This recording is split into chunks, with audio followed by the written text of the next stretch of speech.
welcome. Thank you for joining me on this birthday stream. You said good, like my flowers is my favorite rose, the peach, yellow, mango-y type of rose. That's my favorite rose. I'm not into red, a little too dramatic for me. I'm not into white, it's a little too innocent for me. I'm right here, peach, peach. FYI for anyone who cares. Hi, Lily. Hi, no. Well, happy birthday for real this time. Birthday. Thank you so much. And what a time it has been, Lily. Yeah. The best birthday ever, I gotta say, the best birthday ever. And I've realized, welcome to On the Block with Jen. Yeah, we're gonna have topics for y'all tonight. It's not all about me, although it should be, but it's not gonna be all about me. We got some good topics. We'll throw some things around, get y'all to argue a little bit. But yeah, Lily, I had a most amazing birthday evening, and I didn't even want to go outside. I was like, right. I don't go. And then I was like, you know what? I'm gonna go. It is the big 5-0 for me, so I got to be out the house. I can't, spend it in the crib. And I went out, and it was amazing. Like, I would have been mad if I would have missed a night like that. And it's funny because I realized, I said, it was so beautiful, exciting, and happy. And I was meeting so many people, and I had amazing company. And normally what we do is when we go out, we record everything and take pictures of everything. And I just got one little video up on Instagram of me having my cake and my little glass of wine. But I'm like, the best of the best of the best parts of the night, there's not one video or one picture. Well, there is a teeny tiny little video that you saw. But aside from that, like normally we're always like, yeah, get a picture. And I was just in the moment. And I think that's why I enjoyed it so much, and why I enjoyed it more than other times, because other times we're constantly trying to document everything because we need content. Our whole life is everything is content. But it was just fun to be in the moment and enjoy it and laugh and have great company. And it was really, really dope. And I called it early, around about maybe 2 a.m. I got back to the crib, stumbling in here, woke up with a hangover, a little too much wine. Hey, much deserved. That's how it should be spent. Yeah, no, it was really good. It was really, really good. And I'm like, sorry guys, I don't have the video and pictures to prove it. That is the best way of going. When I started doing modeling, you're always pressured to always get content. And I was like, okay, hold the fuck up. We're not doing the Truman Show with my ass. That's what we're not going to do. Okay. So I'm going to make sure I'm very intentional about when I'm going out. This is personal. This is business, or this I can blend. Right. Mm-hmm. But y'all not getting on. And like you said, the best parts of my life, I don't share with social media. Like, no. Right. So I think I'll take a page out of your book, Lily. Like I'll like designate, this is me and my friends, and no one's going to document anything. And then I'll have my times where it's like, oh, this would be good content. I think you have to separate the two because it affects us. And like I said, it's a slow drip. We don't notice that our entire lives are enveloped by these machines, and we got to keep feeding these machines, right? Go to dinner, you're taking a picture of the food we eat now. Go in the bathroom, we have to record. Oh, look, there's no tissue in this bathroom. Go outside, it's cold. Look, I have a coat on, it's cold. And before you know it, you are a cog in the wheel of the machines. And that's why I say, like, the machines have been took over. All the sci-fi movies we used to see, the machines are going to take over. The machines been took over. We're cogs in the wheels of these machines. Already. So, but I had an amazing, I still have a little piece of my you guys know, Nothing Bundt Cakes is the shizzle. Yes. Okay. Oh my God. I got a teeny one. I didn't get the big one. So don't go to waste. Well, I didn't get it. Somebody got it for me. But they know I like the teeny one. So I'll be chomping on the rest over my birthday cake. And feel free, guys, to tell me happy birthday via Super Chat or Cash App. Thank you for everybody who's here tonight. We're going to talk about some things. The topic is still interesting either way. And panel, if you want to discuss a topic that you've seen in the headlines this past week, feel free to bring it up. Chat, you the same. If you're wondering, did we catch a story and what we think of it, throw it in the chat and we'll dissect tonight.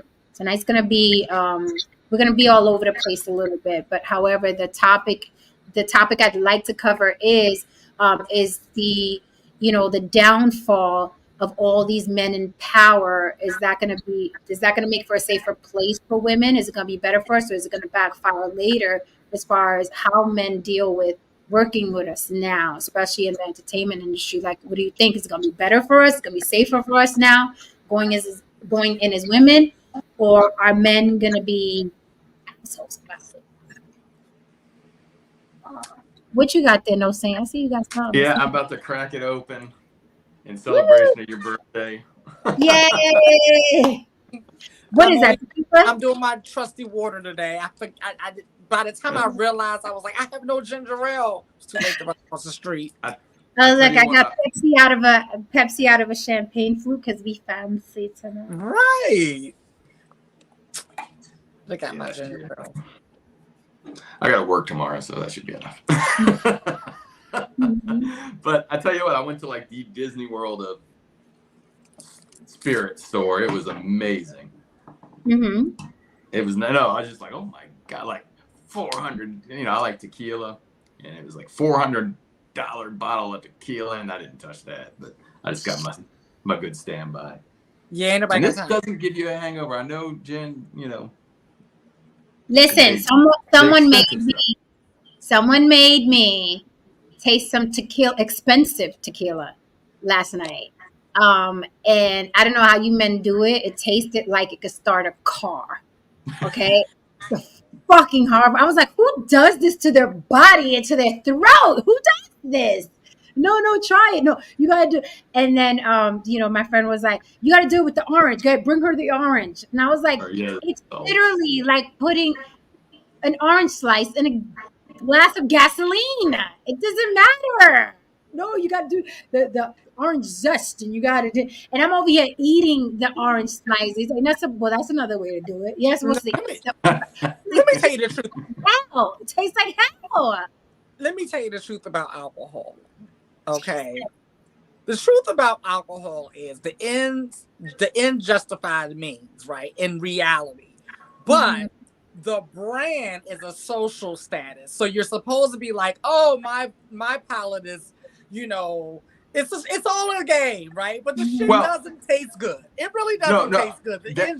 Some are smoother than others, though. Yes. No. Yeah, like there's the $20 bottle of tequila, and they usually age that with there's a process they do, and you're gonna get a hangover. But the blue agave, the more expensive ones are, and there's different kinds. It's crystal, and the price goes up and up and up. But some of them have different tastes. Some of them are sweet. I mean, you can get them but normally those are gonna have some added sugar or something in it. But it's funny because they always say that liquor is an acquired taste. I would say acquired tolerance, maybe, because it's really nasty on the taste buds. Like, it's nasty. You know how you eat stuff and you enjoy it, like ice cream, lemonade, ice cream, yum. Ice cream, yeah. Like, it's just like. Oh, and then it like heats your entire body. I was like, who tortures themselves like this to get tipsy? I just do wine. I was like, but the best thing you can do with kids, like when I was in Germany with Andrew, and you're allowed to have beer at 16. He was 15 technically, but I let him. You want a beer? Oh yeah. He tasted it. But it tastes the mystique. Like every time we've been in another country. You want some sangria?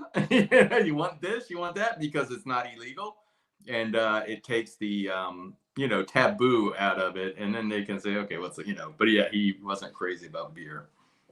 Yeah, I was like, and then I was asking my friend, I was like, so what tequila you into? Like Patron, Casamigos? He was like, that's what everybody drinks. I was like, I'm sorry. Yeah, I'm sorry, because when I hear Patron and Casamigos at this point, I think a certain demographic. Really?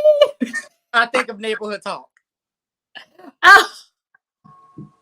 You know what? You're not wrong, Lee. They just have a way of like ghettoing it up, right? No matter how fancy. So, but he was like, no, everybody drinks. So who drinks Casamigos? No. So it's interesting how people drink and how they're really into, and it was funny because one of my friends last night, I wanted the only thing I could tolerate at this point in my life is very fruity Riesling, very fruity. Okay. Like it damn near tastes like you're drinking juice. So the waitress was over and brought the wine, whatever, the liquor book. And then, she was like, "Da, da, da," and he was like asking questions. Was da, da, da, da, and she was like, "No, no." He was like, "Can you give me somebody that knows the wine list?" I was like, "Oh, excuse No, me." but I feel him because when I used to drink, I was a wino, right? And Uh-huh. wine was my thing, and I would be very annoyed if the server didn't know because I also waited tables at Okay. places that serve Italian restaurants and serve wine, and so we had to go through a whole process of food wine pairing and learning Right. about all of that stuff. We had to go through classes and everything. So I would be annoyed like him if that's his thing. I get it. I think it's really nice when you know what goes with what and what I've always wanted to go to like one of those wine tastings because it is nice. I don't freaking know. I'm just like, bring me the fruitiest thing you have in the You kitchen. like Moscato? I don't know. Does Moscato have a bite after it, like, and it's kind of No, sweet? no. I don't It's like like a sweet dessert. wine. It's like oh, you don't? I don't like sweet. I like fruity wine. Yeah, Oh, you okay, like Riesling, Yes. yeah, something like that, or okay. Lambrusco, something like that. Yeah. Yeah. I don't like sweet wines. I don't like liquid sugar tasting wines. I like very fruity, very fruit. The fruitier the better, the whiter the better. Okay. That's when I go full racist. Like bring my wine white. White. Why it's only. Right. White. No, but it was beautiful. It was really beautiful. And I'm grateful and I'm thankful for everybody who wished me well. You know what I mean? And bothered to comment, you know what I'm saying? And inbox me and all of that. Thank you. Felt very, very special. Very, very special. So here we are. Good to see everybody. Hi, Haran. You've been quiet down there. What are you doing, darling? Why is so quiet down there? What's going on? Just listening to y'all talk. Ah, okay. You being a fly on the wall? Yeah, realizing that I had some really bad habits when it came to drinking. Oh. Oh. Yeah, I didn't use chasers. I would just like grab a bottle of Irish whiskey and just like go to work. The ends justified the means, didn't it? I mean, well, you learn in life that it's really alcohol is very much a cultural thing. I had a stretch in life where I hung out with a lot of Irish people, and I learned that Irish people drink to forget. Black people drink to get fucked up. Right. And I started hanging a lot with them, and I started picking up some bad habits. Me too. Yeah. Actually, that's who I was hanging out with. I was hanging out with Irish, and that was in the alcohol days. But then when I started doing the whole drug experimentation, I hung out with the Koreans. I said, I can't do this. I can't do this what y'all doing. Because them motherfuckers to get up and go to work, go to school, like all that stuff. I'm like, how? I'm gone for a week. Like, this is crazy. It's different shit. Yeah, I tell you, he's right about, things are cultural. I mean, growing up here, this was one of the last states to change the drinking to 21, and because the federal government will withhold highway funds if when they want to make you do something you don't want to do, and we still to this day, but it was much lax. I mean, it was way more lax, but they still have drive-through daiquiri shops here, which is, but yeah. And I remember when I moved to California, and I was gonna get in the back seat with a beer, and they're like, "No, you can't drive with a." I said, "What? I'm not driving." No, you can't have a beer open in the car. I'm like, wow, that's interesting. So it was it was much more lax here. Like when I left, it's a little bit. They've tightened it up a little bit since then, but yeah, it's a cultural. Drinking here is big time. Oh, it's culture. definitely cultural there. That's that's the first place. Like you said, when I first went there, I was a heavy drinker at the time. My very first time going to New Orleans, and I was happy that I can walk down the street with my shit or get on the city bus or whatever. I was like, wow, I like this place. Right. Yeah. You know what I take from people like this? The blessed be he, the way they just randomly run around social media and people constantly preaching and talking about God and the light and whatever. One or two things.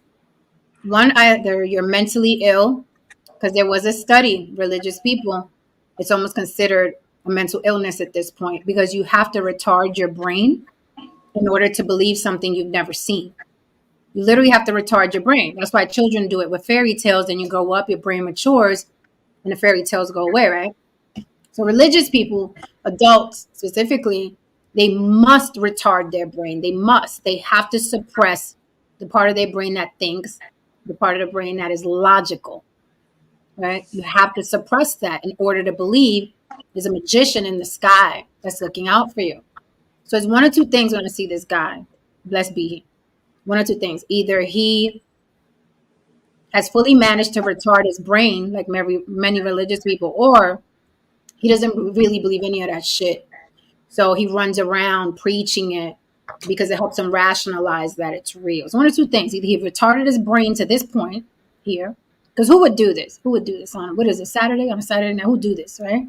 So either he retarded his brain entirely, or he doesn't believe the shit that he's saying himself. So he feels like if he's sharing it, then he can rationalize this is true and I have to spread it. It's one or two things. I mean, bizarre. I mean, if you believe that shit, I'm like, come on, how can you hear this conversation and assume that we're socialist commies? Like, what part of this conversation connects your thinking to what the fuck we're saying?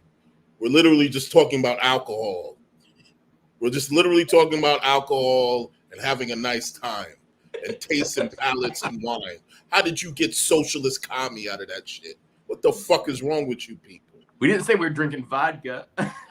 Right. We didn't say down. We didn't say down with the red bear or any kind of shit like that. You just come out here with like socialist commie, and we're just having a nice quiet conversation amongst friends talking about fucking alcohol. I swear. I just wanted to go to a wine tasting. That's all. You people are fucking weirdos. I swear to fucking God. And why this comes from a guy who has been around creative people since he was 12. Some of you motherfuckers are the weirdest people I've ever met in my fucking life.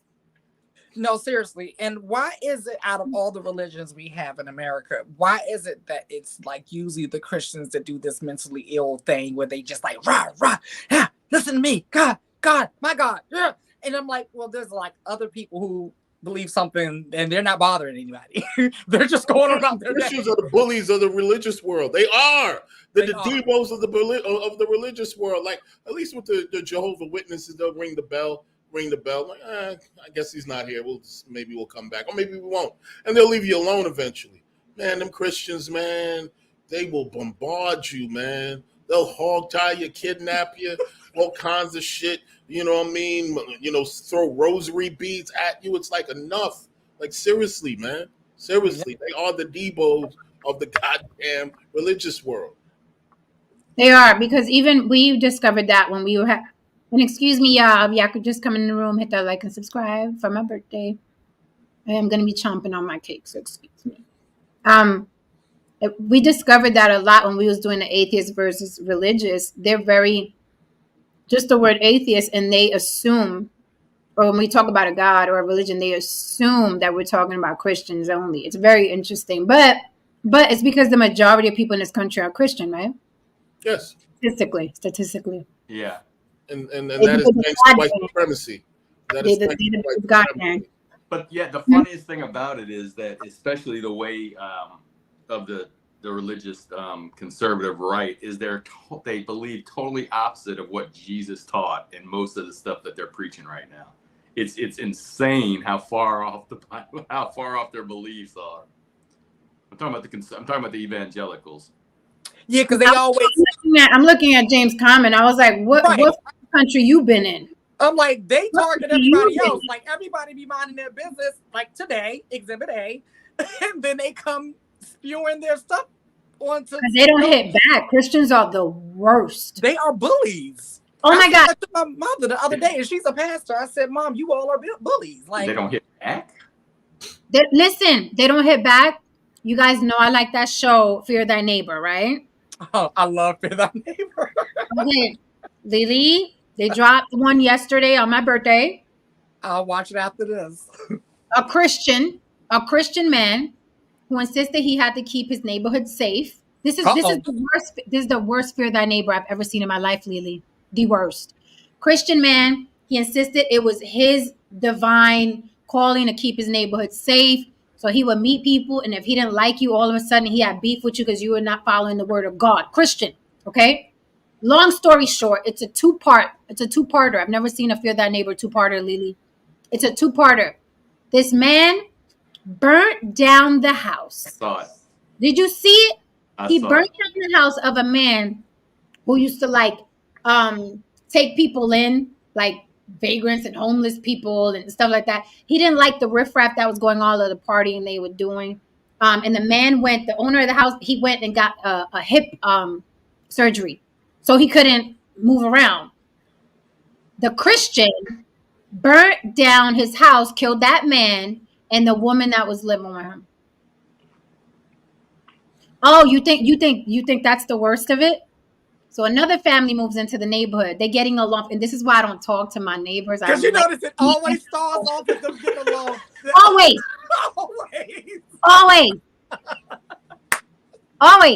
And that's how it started with both families. So a new family moves in. They have 7 kids. I think like 7 kids. Some adopted. And they're getting along famously. This is why I don't talk to my neighbors. Think I'm weird. Think I'm the crazy lady next door. I don't care. Better for you.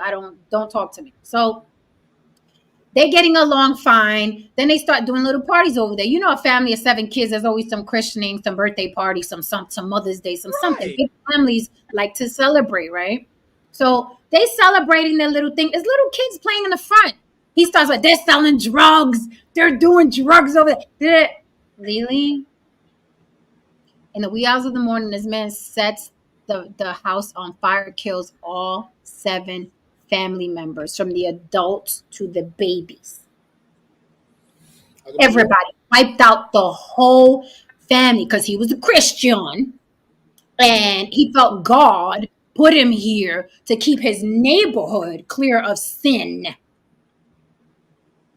That's how they think. Now, that is how they think, man. I mean, That is how they think. If you don't believe in what they believe in, man, you're some sort of whacked out, devil worshiping, puppy stomping, child cooking animal. Mm-hmm. That's serious, man. Mm-hmm. Oh Lord, it's true. No, it was the most tragic. It was the most tragic Fear Thy Neighbor I've ever seen, and it was like he goes down in history as the man who's killed the most people in the matter of how long was it? A month, right? It was a month. Yeah. You know, saying Yeah, I think it was a month. in the matter of a month, because and he was all on surveillance video, walking with his little hoodie, putting the shit on fire, walking back to his house. Oh, I seen that one. Yes. You sure? There was a new episode. It's new. Okay, no, there was another one. The guy was just burning down houses left and right, and they had him on. Do you see that one? No, saying, and they had him on. He was burning them down left and right. Like, what happened, motherfucker? You keep burning down the houses. That's what. Oh wait, no. I forgot to add. He was also burning up the cars too. Yeah, there's a bunch of the, and it's really scary when you think about it. I don't know if you saw the one where the guy that was mentally disturbed, because he would always, like, neighbors would be moving in and they'd be like, hey, and he'd be like staring at him, and that's the one I saw yesterday. Yeah, that's what I saw yesterday. Yeah, that's a rerun. And then he blew up his own house. He blew up his own house to get people outside, and then he started like just. What the?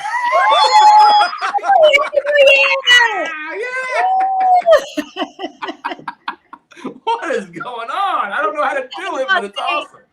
But yeah, like he basically blew his own house up to get people out of their house. And like once, like one of the people that he had a beef with, this family, he knocked on the door, and the guy opens the door. He gets in there. He shoots the woman, stabs the husband. Then the woman runs out to try to get help. The son thankfully stayed upstairs and didn't move. and then he goes and he like basically shoots her in the back. Yeah, he was like waiting for people to come out their house. He had like a beef with everybody. And the thing was, they kept on calling the police saying, "Can something be done about this man?"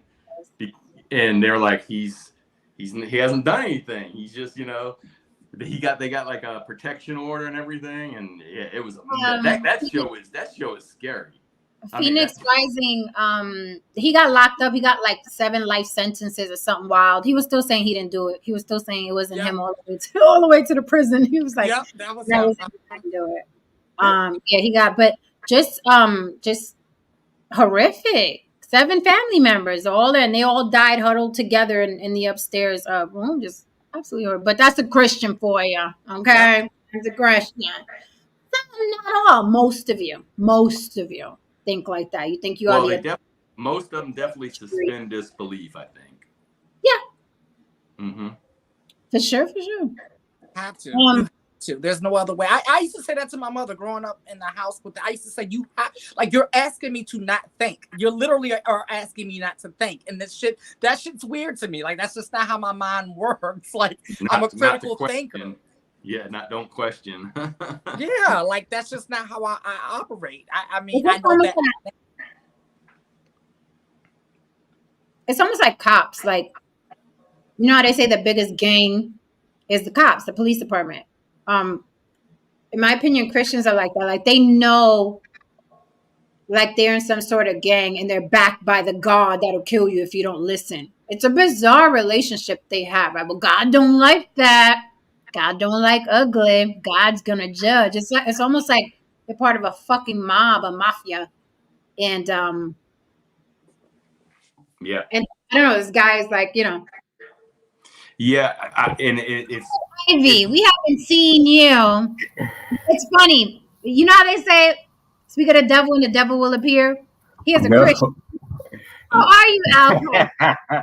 Not at all. Not at all. Good to see you. Haven't seen you in a minute. You cut your hair. I cut my hair. I cut it off. Okay, how you doing? Still got a hairline and everything. Go ahead, brother. Okay, how you pull that off? Yeah. Cheers. How you doing? You with us? Yeah, I'm with y'all. No, you know, it's so I deleted my Facebook, so I've been offline. And I just kind of caught you all by accident. I was just scrolling through, reading the news, and apparently you are the only person I'm subscribed to on the internet. So look at me. Lucky you, Alfred. Why did you delete your Facebook? It's a long story, and I ain't doing it online tonight. Okay. Sometimes even superheroes go through a few things and be like, "Yeah, I need to get away from y'all for a minute." So you were sliding in some DMs, or they were sliding yours? Your wife said, "No, I'm not a DM slider." And you know, I'm not that guy. I leave all that stuff alone. It just sounds like a whole bunch of messiness. Okay. Well, welcome. So tonight's topic is my birthday, and birthday. Thank you so much. And I wanted to go over is the downfall or the witch hunt, kind of like for all these men that are in power, you know, all these moguls, all these media, you know, I mean, powerhouses, they're all being brought down, right? Not gender specific. This is going across the board. It started like with Harvey Weinstein or what have you. This is, you know what I mean? It's like a changing of the guard by force, so to speak. So is it safer now? I was thinking it's a good thing because it's going to be safer for women now because men are going to be more careful how they treat women, right? In places of business behind closed doors, right? But can it backfire on women? Are men going to be hesitant to work with women? Are they going to have reservations? You know what I mean? And, you know, and then we saw what's happening with the rumored Tyler Perry scandal. And I say rumored because this guy, Christian Key's an actor who's accusing someone of attempting to sexually assault him and sexually harass him for decades. He said that he was recording since when, Lily? 2005. Okay, this actor was recording allegedly Hollywood bigwigs with his pen. He was recording them with a recorder pen since 2005. So is it going to be safer or is it going to backfire? I'm wondering. And then on top of that, MC Light now is being raked over the coals because she released a song in, what was that? Was it 1998?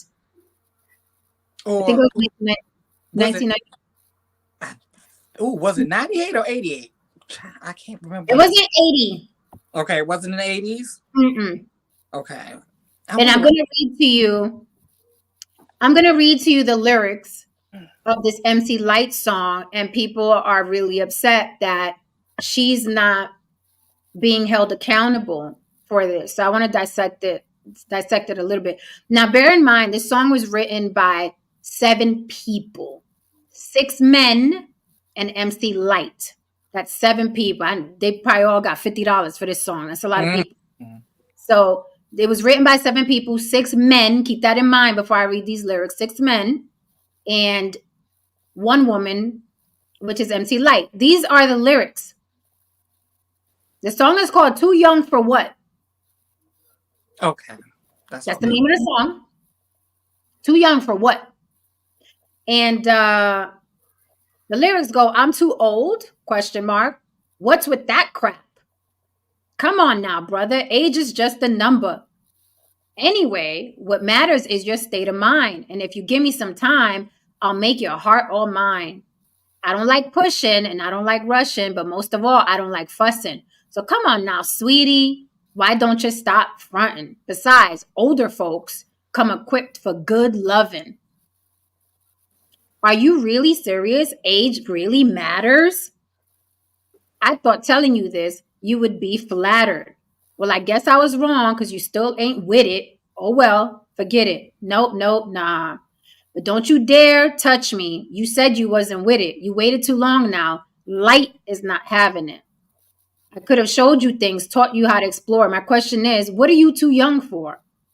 I could have shown you things that you'd never seen before. Took you all around my world tour. But you're too young to have fun. Oh, well, I'm done. It may sound nasty and it may sound mean, but I'm into little boys that are about 17. It's like a fucking 1991 is when that was written. Fucking corrupt ass Dr. Seuss. The fuck is it? I don't know why, but they put up a fight, the little boys. And hot damn, that excites me. I'm MC Light. Because I love a young buck that give a firm fuck. But once in a while, they become love struck. But that's okay, though, because I can handle them. I love young boys on the brink of being young men. I mold them, shape them, make them, then I break them. They get the job done. I make them get the job done. Well, swell, make them kiss and tell all of their friends around the neighborhood. Light is good, soul food good. So tell me, honey, are you ready to score? Again, I'll ask, what are you too young for? Last but not least, here's a description. Hardworking, not one that sells prescription. So if you're in school, that's okay. Get straight A's, and I'll be back on Friday. You won't miss me. You know where to find me. And these words I will say finally, never let age restrict you from what you want to do, whether you're young or 92. So if you're 17 or around that age, baby, come to this stage. And if I didn't change your mind, I'd find that odd. So when I ask, think hard. Call me master. Call me master. Swinging with master. Songwriters, Christopher, Ernie, Lana, which is MC Light, Marvin, O'Kelly, Ronald Isley was one of the writers on this. Rudolph Isley, who I'm assuming is a brother of Ronald Isley. Marvin, not the friends of R. Kelly Isley. Yes, Okay. yes, the friends of R. Kelly and his brothers. So you heard the lyrics. This was when 1991, Lily. Yes, 1991. 1991. Allegedly, MC Light was in her early 20s, but the grapevine has said she's lying about her age. She's older than her Hollywood age. So she was older than early 20s, singing about waiting for little boys on Friday and forcing them because it turned her on. Now there's 7 songwriters here. Apparently 3 of the Isley brothers, 2 other men, and herself. What do you guys think about this, and why aren't people making a big stink out of it? Is it because she's a woman? Ooh-wee. Those are the lyrics. I read them verbatim. Well, first the Isley thing, I'd have to hear the beat. Maybe it was an Isley Brothers sample. And when you sample something, you know what I mean, in hip hop, they got to throw the names of the people that you sampled in the written section. So I don't know if she did this shit over between the sheets. I have no fucking clue. That's some pedo shit. Sound like a couple of niggas went to jail who wrote that shit. You know what I mean? It sound like some jail shit. That sound like some jail shit. That was very. I like you and I want you. That's exactly what that shit sound Easy like. way and hard way. Like written. It sounds like written by that nigga. Like Fleece. Sound like co-written by Fleece, or the foreword at least. But anyway, yeah, that's some heavy shit, and that's some pedo shit. But here's the thing, I have some questions. First of all, I just want to say something. Niggas ain't really been too happy since R. Kelly got locked up out here. They really been just searching for any fucking thing to really, you know what I mean, actually respond and weaponize. Now, I don't know what's supposed to happen to other than shaming.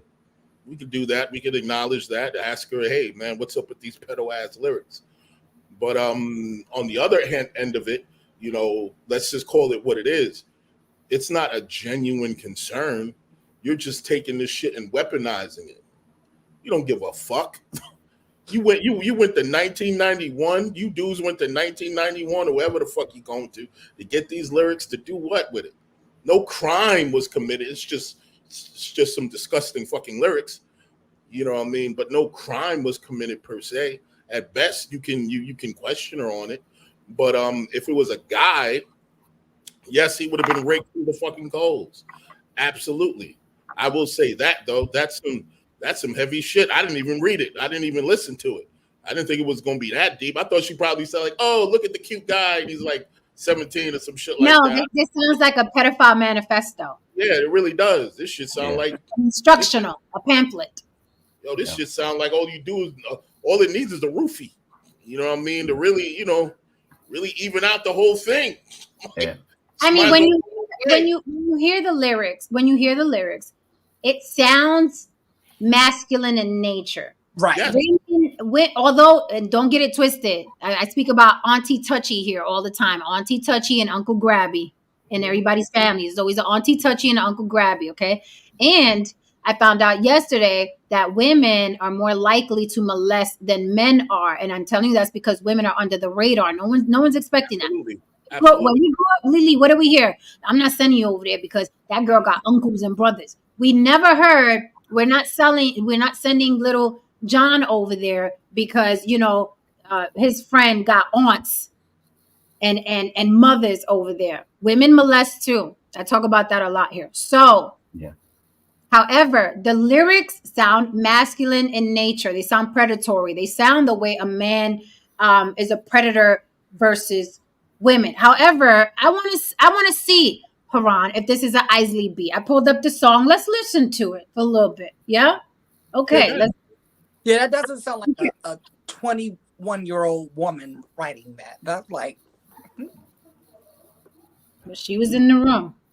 Well, she could have. I mean, because she was in her early 20s. And, you know, as a young teen myself, that probably would have been okay. I'd be like, well, you know, okay. I mean, but listening to it read that way, I'm like, that is some wild stuff. Yeah. I had to laugh a little bit because I was like, whoo. I mean, you kind of hear like Annie up in the background when you read that shit. You don't expect. Damn, this just sound like some real aggressive shit. So she is from New York, right? Yeah. Okay. So I just was curious, not that, listen, you read the lyrics. It sounds very rapey-ish, you know, very dominant. There's 31 states that the age of consent is 16, 8 which falls with New York, is 17, and 11 that are 18. I'm just saying, it's age of consent. I'm just saying, but Yeah. but In most states, it's but 17. it doesn't mean what her message was like, I want to get them underage. It kind of, in the lyrics, it sounded like I want to get them underage. So I just want to put it out there. Really quickly, when I think of consent, I'm sorry, I think of like two 17-year-olds fucking, or 18-year-old fucking a 17-year-old. You know what I mean? I don't think 25, 35, 40 messing with a 17-year-old. That to me is bizarre. Yeah. I agree. Right? yeah, no doubt. I saw, like, not to get off topic, I saw one of those airport shows out of Colombia where it was like a 40-year-old with a 14-year-old, and as long as you had the parent's signature, that was legal. And I was like, holy crap. So yeah, I know what you mean. It is creepy when it's like that. In Brazil, I believe the age of consent is 14. Whew. A lot of passport bros love going to Brazil. Mm-hmm. Yeah, that's not why you go to Brazil. I've been to Brazil, and you don't go for no 14-year-olds, brother. I can assure you, there's plenty of high quality H2O. Well, you would hope that. You would hope that. But I've seen videos of older men in Brazil with women who didn't look like women. And if that's what they're into, they look very young. And if that's what they're into, they're not going to go over there and get no grown woman. They're going to go there and, like, because it's legal and they can do it without the repercussions. Yeah, I mean, look at Jared. Those people are Jared from Subway. Oh, they found hard drives of that shit on his And he was doing boys, girls, anything that looked 11, 12, younger. Well, that's a separate thing, because you got to remember that the possession of those images, each one of them is a separate felony offense. Yes. So that's a totally different thing. If you going where that type of child interaction is legal does not absolve anybody from being punished for maintaining those images. In fact, even if you were to get them off the internet from overseas, it still is a felony offense, even if it's legal in the country where it comes from. It's the possession of it is unlawful, period. You can't have that stuff at all. So I've been doing criminal defense for 20 years now. So, every time I see stuff, I'll be like, what the fuck were you thinking? Like that, but you'd be surprised. It's real life. What y'all talking about is real life. I see it often enough, like, ugh, but it's my job. I knew about Sorry. Before the internet. Like, I remember, my mother used to work for Homeland Security, so she used to work for Southeast Asia, and she was like, whenever I hear about a white man going to Cambodia, I just can't help but think. And I'm like, okay. Actually, Adam, you're thinking about Southeast Asia. Don't project on me, nigga. I ain't got a thing for kids. I ain't got a thing for kids. You know what I mean? Don't project on me, troll baby. Right. I got two little ones running through here right now doing their sleepover. All right, we ain't got no thing for no kids over this way. we good. Phoenix Rising says you wouldn't be talking about the age of consent if it were reversed. I think that's to you, No Saint. Huh? How is it? I would. I mean, if we're talking about if it's a crime or not, I would. I don't think it makes it any more. Yeah. If someone said, "Oh, this 35-year-old is dating a 17-year-old in Kentucky, where the age of consent is 16 or 14 with the parent's signature," then it's not illegal. But it doesn't mean it's not creepy. It's still creepy. Exactly. And the way that MC Lyte was portraying it was very predatorial, whether it's legal or not. That's all I'm saying. Yeah. Legalities aside, what are you doing 30 or 40 years old going after a fucking 17 or 18-year-old kid, man? What is that, man? Legalities aside, like, what is that? That's something else. That's something going on up in here that you're even interested and think that you can even, relate to, or, I mean. No, it's about they can't control someone that's of their own age. They can't control them. You can control someone who hasn't seen anything, and plus Well, they you may know- be looking. And now in this sense, it's a man and a woman, but like if it's a woman and if it was an older man, younger woman, they may be looking at him as like a father figure or something like that, you know. And then they take that, and then the older man takes advantage of that as well, you know. Like you got to listen. It's not always about control. Sometimes it's about preference. You know, as we joke, you say your body ages, but your eyes don't. What you like is what you like, you know. And so I haven't seen in my practice that it's been about power or control. It may be power and control in terms of getting the person, but it really has to do with that's just what they're attracted to. They would be attracted to it even if they couldn't have it. It's just what they, you see what I'm saying? Like their eyes have never matured to desire an older woman or an older person. Like with I won't say the eyes. We definitely, it's a brain issue, but you know, you get my point. Yeah, that's just what they like, and it's not, like I said, I haven't seen that it's always been about control. I see that it's really been just about desire. So here's what's dangerous about what you just said, because they desire adolescence. They desire children. So it's not it's not about what they like. Because look, I'm get crass. I get naked. Me and a 25-year-old will look the same. Okay, cover my face, cover her face. We're both gonna look 25 in the body. Turn around, we're both gonna look 25 in the body. Okay. But as soon as but if you're into children, okay, and you find out that she's 15, and that's what that guy's into, adolescence, he's gonna want the 15-year-old. So it's not what he's attracted to aesthetically. He likes the idea that that person is young. Mm-hmm. The problem. He likes the idea that person is moldable. So I disagree respectfully that it's just what they're attracted to. It's not about control. You can definitely control somebody who's 15, 14, and they know that.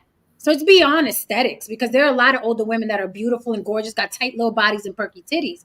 So it's not about, initial reaction.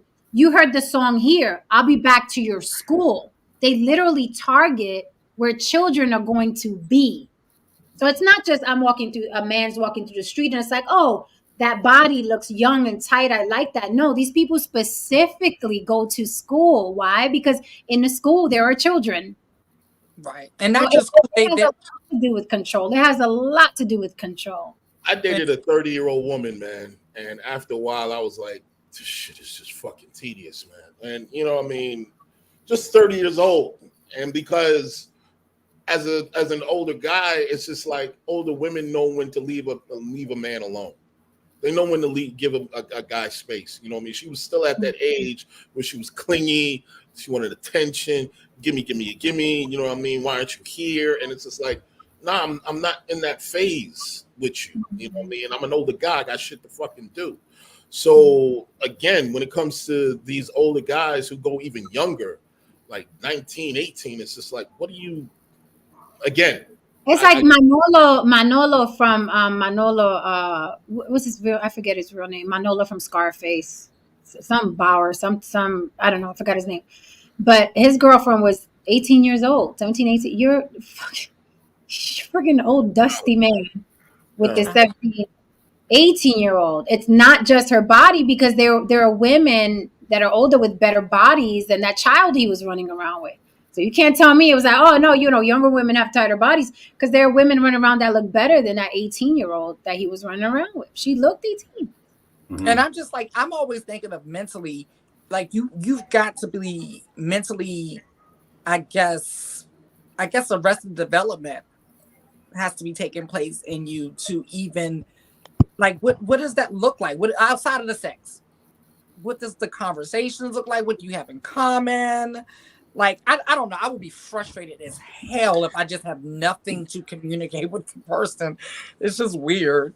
No, you're right. And not just that. Like when I remember the girls I thought were attractive in high school. I'm not saying they weren't attractive, but if I look at their yearbook pictures now, I'm like, they're babies. You know what I mean? And there was a point when I got into my early 20s to where like some people were looking backward, and I was looking for the more, like, not necessarily, you know, older women, more refined older women.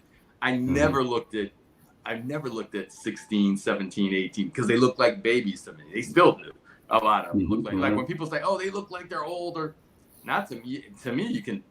Some may, but many of them look like babies to me. Yeah, no, they look like babies. There's a I interviewed this guy, and I'm gonna drop it soon on my one-on-one on the Block with Jen one-on-one series. And I interviewed this guy, and he wanted to date me. So I'm talking to him. I'm thinking he's like, you know, a regular aged man or in my bracket. He says, "Oh, I'm 32." I was like, you know what I mean? I can't get with the cougar thing, because here's the thing. My daughter is 31 now. Like, what are you gonna, like, what we're gonna be I'm gonna be talking to you about what I talk to my daughter about? Like, hey man, just to let yourself have some fun, man. Quit playing. Say again. Let yourself have some fun. Stop. You overthinking it. Just enjoy yourself. Just you're not a cougar for enjoying yourself. No, but here's the thing. I can enjoy myself immensely with a man who's 49 and 50. You do know this. And we'll have the same music in common and the same interest in common, the same taste in common, right? I can enjoy myself immensely with a man my age, immensely. All he has to do is be trying to marry the boy. You're trying to enjoy yourself. It's totally different. And I'm not trying to marry the 50-year-old either. Right. I'm not trying to marry the 50-year-old either. I'm not trying to marry anybody. I can't imagine like going out with a 30-year-old guy and really enjoy myself over going out with a guy older, because there's just so much we don't have in common. So to be like straining, trying to find what. Right. And then they're not as fun. I've gone to younger clubs. They're not fucking fun. This is all they do. They don't do anything. So it's like they're not fun at all. Mm-hmm. Yeah. Abby said the cougar thing is not about conversation. It's keeping the lights on. This is why I'm most attracted to men that are fit. Right. Right. And that's the other thing. Everyone knows me. I don't do like physical fitness or financial fitness. I missed something in the conversation. Both. But if we're talking about the lights on, Abby said keeping the lights on, that means physical fitness. Okay. That means the man has to take care of his body. He doesn't have to be Flex Wheeler, but take care of your body. Right? I take care of my body. I'd like somebody who takes care of their body. It's not rocket science. It's not hard. So let's play these lyrics let's play this song and see if it's the Isley production, and maybe that's how this came to be with all there's 3 Isley brothers in those credits. So let's see how this happened. Let me know if you can hear it, because I'm not gonna add the screen to the thing. Or maybe I should. Thank you, Israel Grace, for my little birthday present. Thank you. Oh, fuck it. I'll share the screen.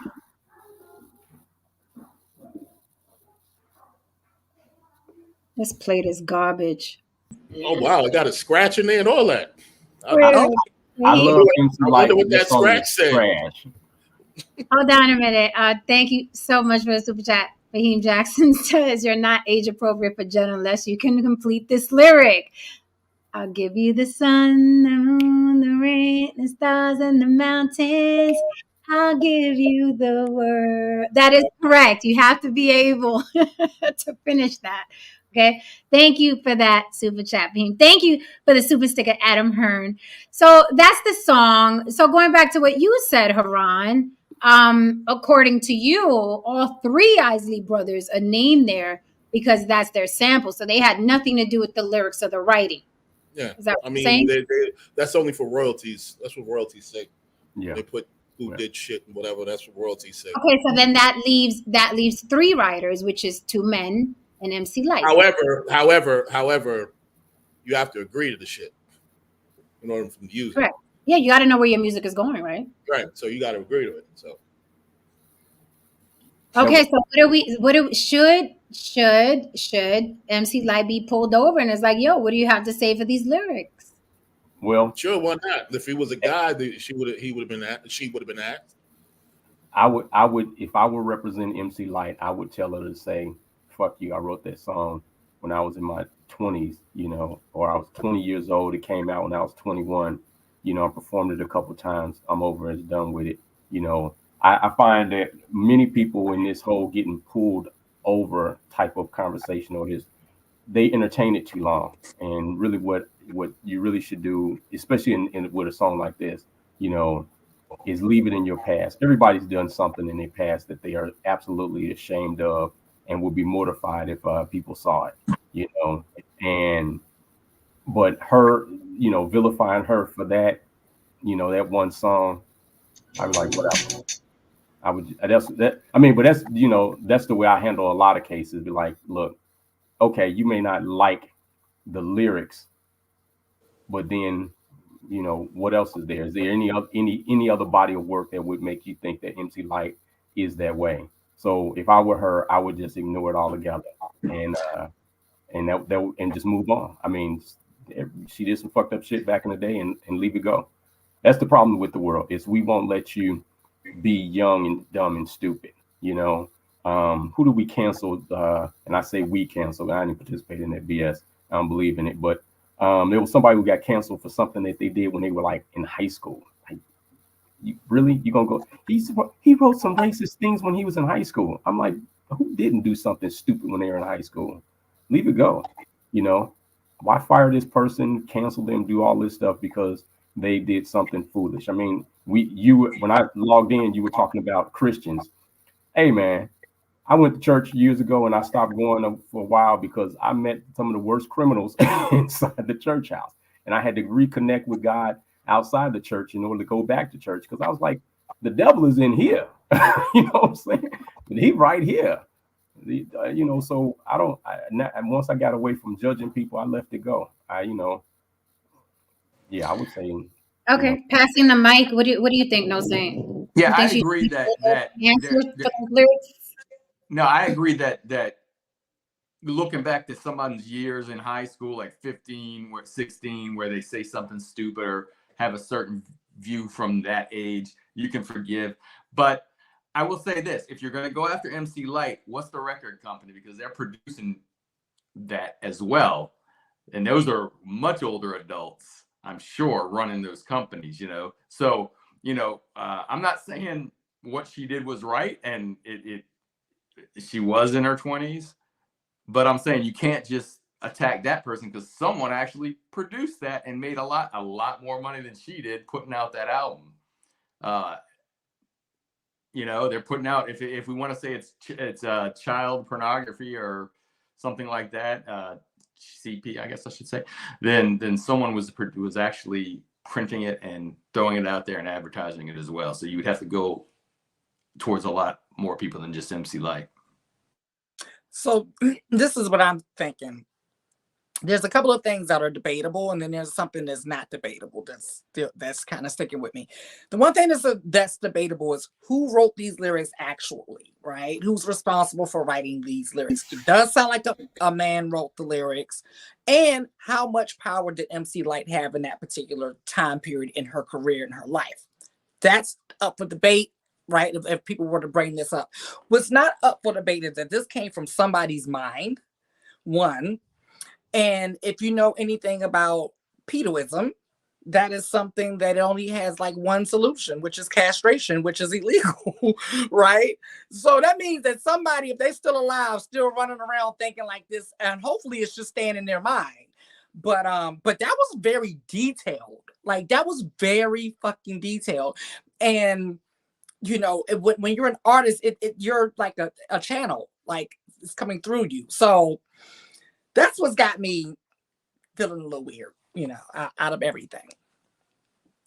What do you think, Haran?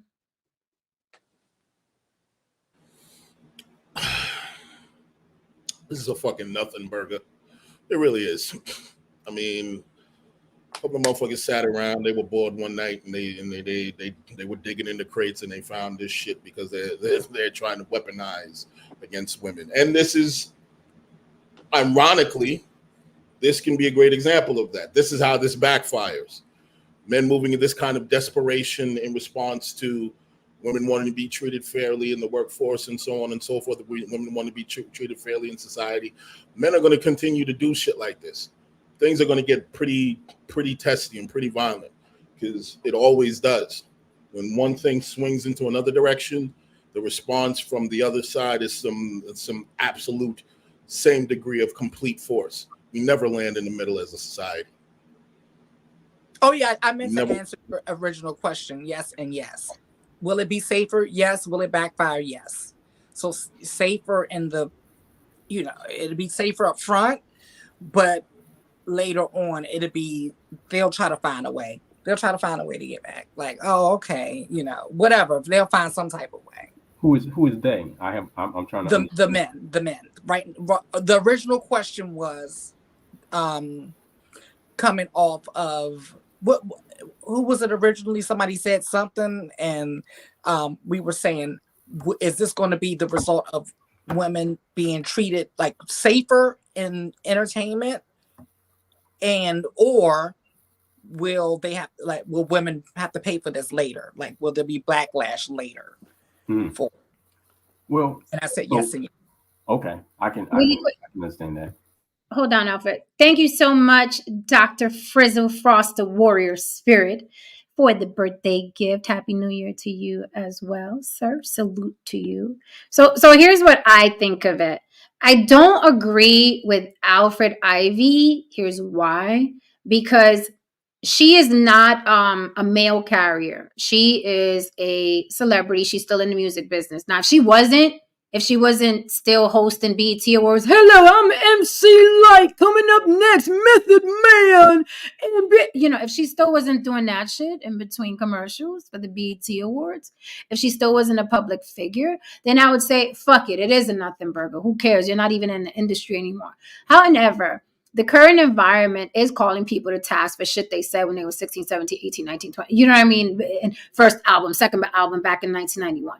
If I was in her corner and I was her agent or her manager or her PR person, I would say, get in front of this. Say something about it. As a matter of fact, you'll come out looking even better if you say, look, back in the day, we all said a lot of fucked up shit and it wasn't okay. We were promoting things like pedophilia. We were promoting things like sexual assault. We were promoting things like date rape, drugs, right? I would get in front of this and she would look a lot better as a celebrity, okay? She'd get a lot of love from the public. That is what I would do as a PR person. I'd be a fixer. But to say, fuck that, it's a nothing burger, fuck them, they picked it out of it. I think it's a mistake for someone who is still in the industry. And she's very much still in the industry. But I don't think this is the last we're going to hear of people going after women now, because women, whether Sylvia Rhone or whatever, all them big wig women, they were doing the same thing that the men were doing, the women in power were doing. And here's the thing, I don't give a fuck. Like, Haran, you say, oh, well, this is the men striking back and trying to find shit on women. Good,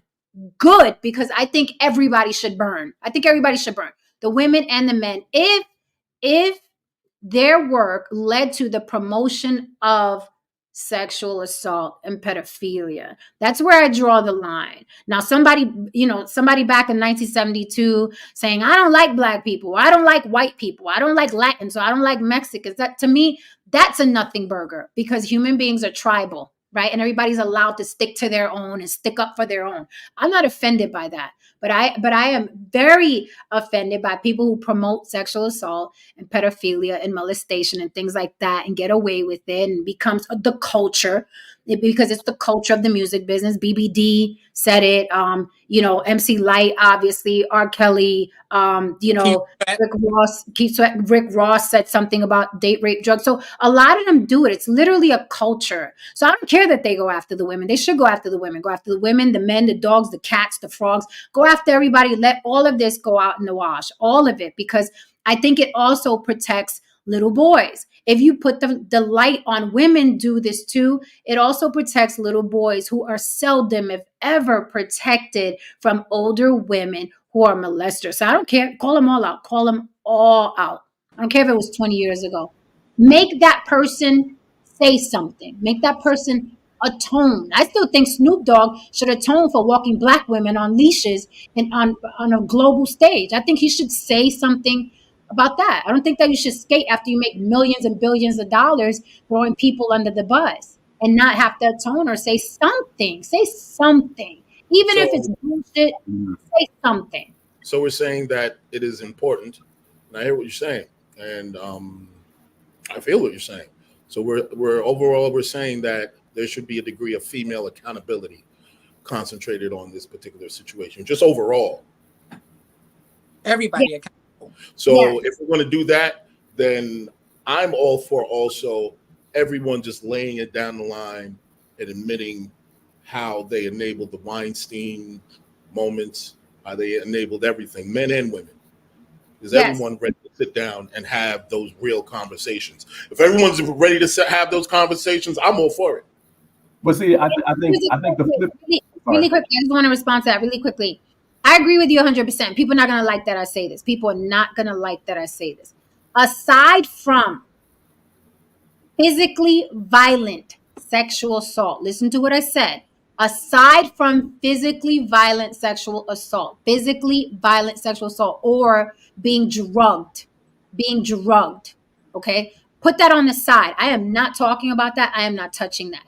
I am talking about actresses who were offered the casting couch and want to lump themselves on this side. I take issue with that. It didn't work out the way that they wanted it to. Right. I take issue with that because let's say you went to a meeting with Weinstein and he tried to come on to you and you're like, no, I don't fucking like you. I think you're gross, right? That is not equivalent to a violent sexual assault or someone who was drugged and didn't know what was going on. And I think that they get convoluted. They get mixed up. Right? They get mixed up a lot. And to me, they are not the same. Same thing with Christian Keys. Oh, somebody was sexually, you're a grown man with muscles. And according to you, you could whoop ass. So I don't care if it was Tyler Perry or whoever it was that offered you money for your dick. I don't care. You're an adult male. That person was an adult male. All you got to do is say, I'm not with that. Exactly. I'm not showing ass. Well, so there's two things. So and I want to hit on that. So when it comes to grown men with muscles, it's actually irrelevant when it comes to sexual assault, sexual harassment. It doesn't have a size, a gender, age thing to it. So we have to be careful, when we're saying that, hey, somebody with muscles, or a man can't be, sexually harassed, by a woman in power. That creates a dangerous thing because that's actually what happens to a lot of men. So as I was laughing when you were reading the lyrics and everything, I'm thinking to myself as a young 17-year-old and saying, that would have been a turn on. Yet at the same time, it also is inappropriate, and you shouldn't make it based on males, and how we would naturally respond to things. But going back to what Karan was saying in terms of outing everybody, and your point, Jen, where you said you disagree, I certainly understand everything that you all are saying. My point is this: is if we're going to move forward, we have to move forward, taking ourselves back. She's born in 1970. I'm born in 71, so she's only a year older than me. So you're taking me back to what I said and did when I was 21. Hey, let me tell you something. I did wild stuff. I was about to say something else. I did some wild stuff when I was in my early 20s. Some stuff that wasn't Christian-like, but it was a whole lot of fun when I did it. I'm not apologizing for any of that stuff. And if the video comes out, I'll be like, fuck it, I did it. Now move on. That's my personality. Everybody has a past. So what if you lose work behind it? And that sounds great, but try to tell a black person not to think or bring up slavery. Since it's in the past, since this shit, matter of fact, it's so in the past, but no state had nothing to do with slavery. But yet still in 2020, black folk ain't even talking about slavery. Most times that's not our conversation. Our conversation is to today. Hey, bro, I'm gonna let you have 200-300 years ago. I'm gonna let you have 1864 and before. That went. But don't try to bring 1864 to my front door today. That's where the problem comes in. That's the major problem that black people have. And you can make me go full black on this show. Hey, man. Go full black. It's okay. What are you, half black right now? What are you? Is he muted? I think so. Muted yourself. He muted himself. That's the good Lord telling them to be quiet. In all the excitement, you muted yourself, brother. When you go black again, you're capable of doing that. capable of going black again. Right. I Don't can't mute go to yourself black. this time. You can't go full black, bro. You can't go. But if you were, again, back to the question, if you were losing money, would you be like, fuck it, I don't care, I did it when I was 18? I mean, but she's not losing money. What I'm saying is the conversation, the space has already been created by the Me Too movements, all of the R. Kelly, the Puffy, the Weinstein stuff. The conversation has been open. This revenge killing stuff that people are doing to try to do it against women, say, look, women do it too. We already know women do it too. The space is open for us to be adults, and what we're saying is the adults in the room are not willing to advance the conversation because we want to keep going back to the past. What are we going to do moving forward? But these people are currently in power. You can't talk about. Wait a minute. There's no way. There's no way you can talk about moving forward unless you discuss this is what happened in the industry in the past. Or we already know those things. We already know those things happen in industry in the past. Everyone got the same access to the internet as anybody else. We can have a conversation that moves the okay, and that is why women have to be held accountable as well. That is why. Two things you said. Here's the issue I have with something you said. Let's not I'm sorry. Terry Crews, I'm sorry. Getting grabbed in the nutsack at a party in public in front of his wife, right? He chose not to do anything about it. He chose. I don't want people to mix, because here's what happens, right? Here's what happens. It's very convenient. It's very convenient when men don't speak out, right? All of a sudden, let's not bring size and height into account. Anybody could be sexually harassed, which is weird because the woman is sexually harassed. Why did it take so long? And why did you take so long? You're saying something 15 years later. Well, you should have said it right away. You should have went screaming from the apartment and dialed 911. What took you so long, right? When it's a woman, the weaker vessel, right? The woman that could get told, you'll never work in this town again. But if it's a man who's built like Terry Crews, okay, grabbed in a nutsack by some random white producer, then it's, hey, wait a minute. Just because Terry Crews is built like a fucking tank doesn't mean he can't be sexually harassed as well. Where's that same energy for women? And you know what this hold on, wait. I got people to say. Hold on. Because this is what I think this proves. Christian Keys, who out his own mouth said, I could break a nigga up. Out his own mouth said that. Terry Crews, who could probably bench 350. Okay. Oh, more than that. If both of them are like, oh my God, I couldn't say anything. These men wanted my dick and I couldn't say anything. Then I think that women should be given the same amount of grace, but they are not.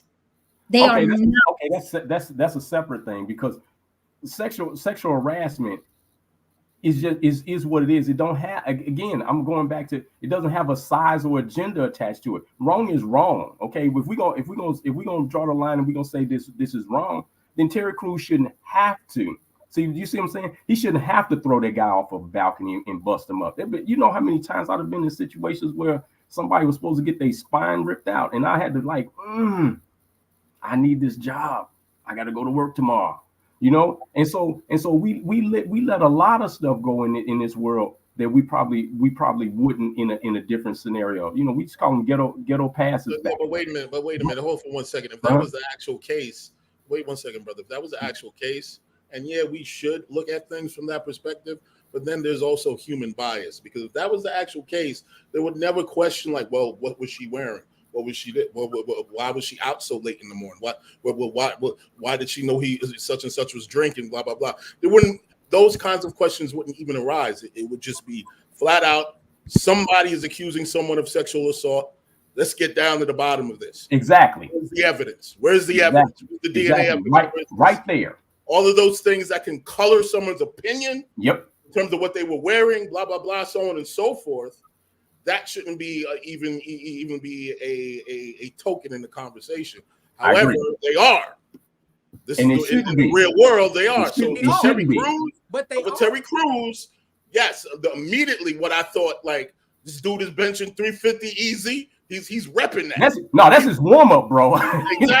Exactly. So for him to have a dude grab his nuts, immediately, I'm not gonna lie. I'm be like, yo, why didn't this dude fold this guy up in 3.5 seconds? And you know why? Why? But you see, that's the whole thing. This is the whole conversation that we're having. Right? Exactly. That's the whole thing. Terry Crews is no different than any woman who's come forward and say, I've been sexually harassed. If you've been sexually harassed, that shit's just wrong, period. If you've been victimized, it's just wrong, period, because it's not on the victim. See, what we having a conversation about is, whoever Kristen Keys is. I know I got to look this guy up, but Kristen Keys, Terry Crews, the man that's 6'3" that has been sexually harassed since 2005 by multiple men that got muscles and shit. Right. But it's not about them. It's about who did it. They didn't lock up freaking the lady who R. Kelly peed on. They locked up R. Kelly. They didn't go after the woman who said Weinstein did something to her. They went after Weinstein. The problem that we have to address what you call them, the pedophiles or the harassers or those are the people that we need to address. And Terry Crews shouldn't have to fold a guy up. No, that man shouldn't have touched him in the first place, because Terry Crews had to think about his career and what he needed to do, and he knew full well if he threw that man off that daggone balcony, he would never work in Hollywood again. But he sure enough thought about it. It was worth it to him. So the same thing they say about the women it applies to him as well. It was worth it for him to be sexually harassed to keep his position in Hollywood. This is the point that was originally made about a couple of minutes ago. There's a number of women who have used the idea of rape and so on and so forth as a weapon when they didn't get what they want, when they didn't get their cut. And they shouldn't be put in the same basket as the women who actually were sexually assaulted, because it sullies the bunch. It sullies the bunch, and it intensifies bias, because the idea is that, well, if she lied, then all these motherfuckers must be lying. And that's not the case. And this is one of the reasons why a lot of women don't come forward. Because first of all, it's humiliating, it's embarrassing, and a lot of times, if you think about it, if the motherfucker don't get convicted, he got away with it, right? You've been re-victimized. That's double the humiliation. Yeah, so a lot of women are not willing to do that. I mean, I'm not gonna lie to you. A lot of women aren't willing to do that because it's like they just don't even want to risk the extra humiliation, because that should have followed you the rest of your life. And that's what Melissa Ford said in that interview. She said, listen, I have had an incident with a guy, and she says, for that reason, I'm not coming forward. I won't. She says, I'm not mentally sound enough to go through what you all have put me through. So it's not worth it. I'm keeping it to myself. It's going to my grave. And you know how many women, and that's the other thing. I'm willing to bet a lot of these women originally felt that way. But then when they saw multiple people coming out about the same person who assaulted them, they're like, well, maybe it is safe. Maybe it's speak now or forever hold my peace. But I'm willing to bet a lot of those women, because they knew what they were going to go through, originally thought they were going to take it to their grave. Yeah, I mean, and having dealt with these cases on both sides, I can say that you can blame the criminal defense attorneys for winning these cases, but statistically, I think it's like 95 to 98% of all women who say that they have been sexually assaulted, sexually harassed, are actually telling the truth. So we don't argue that. We argue proof. And so, even when I handled employment discrimination cases, sexual harassment cases, we looked at trying to get multiple women together, and the best settlements that I've worked out for people actually had to do with getting multiple women together to say that this particular man did these things to him, because it is very hard for one woman to prove her case. But people, when we talk about these pedophiles or whatever, people who do bad stuff don't stop with one.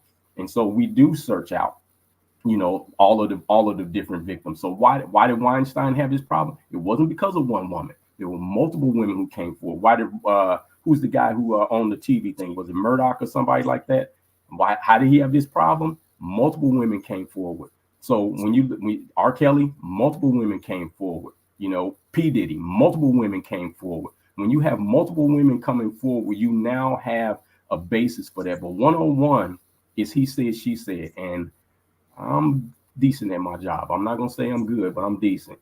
And being decent, yeah, you can win a lot of cases. So when women are harassed they really should get together as a group. So yeah, because it does drive that home. We dealt with looking at Bill Cosby. Bill Cosby, multiple women came forward. All of these are you don't have a solo person out here. It's really difficult because of everything that you all are saying.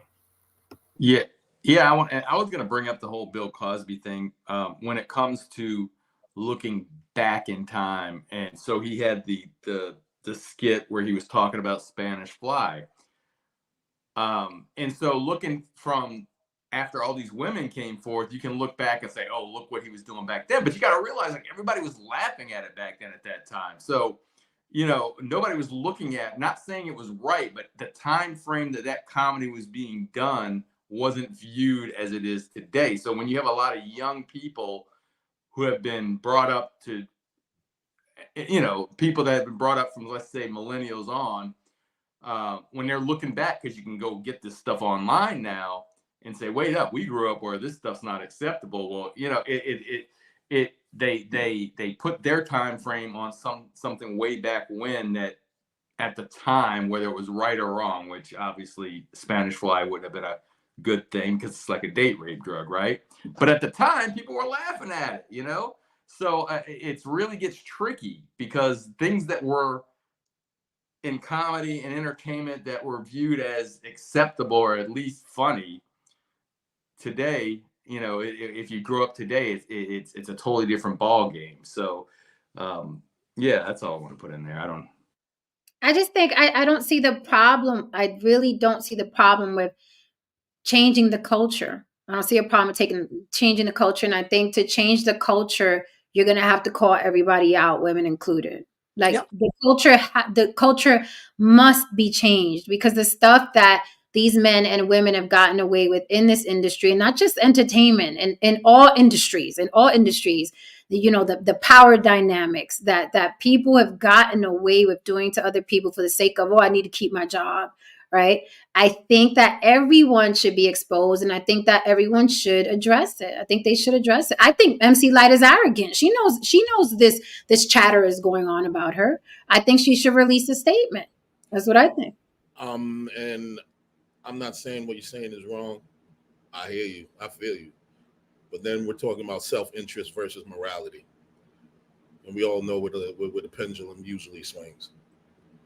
I'm saying even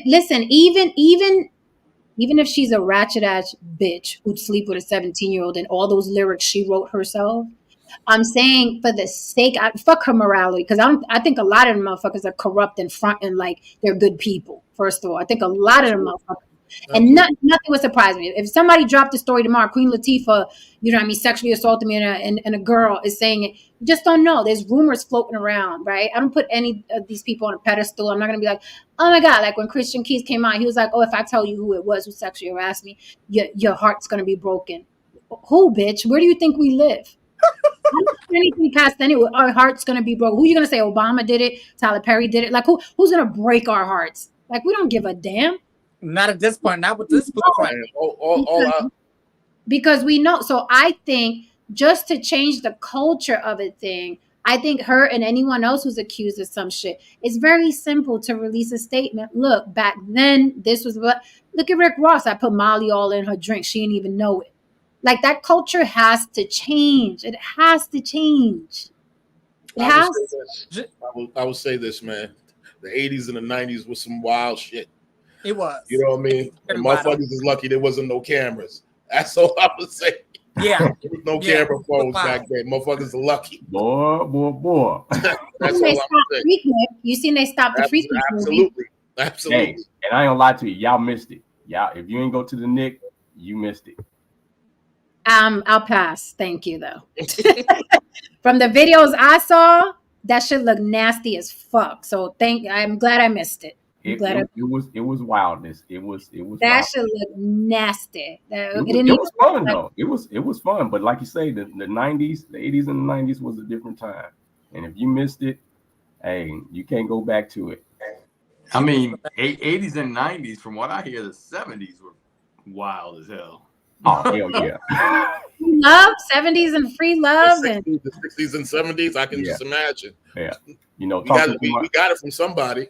I'm yeah, about to say we everybody didn't come was up with all it. 60s We didn't come up and with 70s. wildness. No. I've never been the type, like I don't like those type of crowds. I don't like crowds where there's like groups and posses of men looking to fuck things. I don't like those environments. I don't think they're sexy. I don't think they're cute. I think they're very, very nasty. That's just my opinion. I know people all for Freaknik. I'm not surprised. I see Hollywood Unlocked, and I see Neighborhood Talk, and I see World Star. I know there's a certain demographic of people.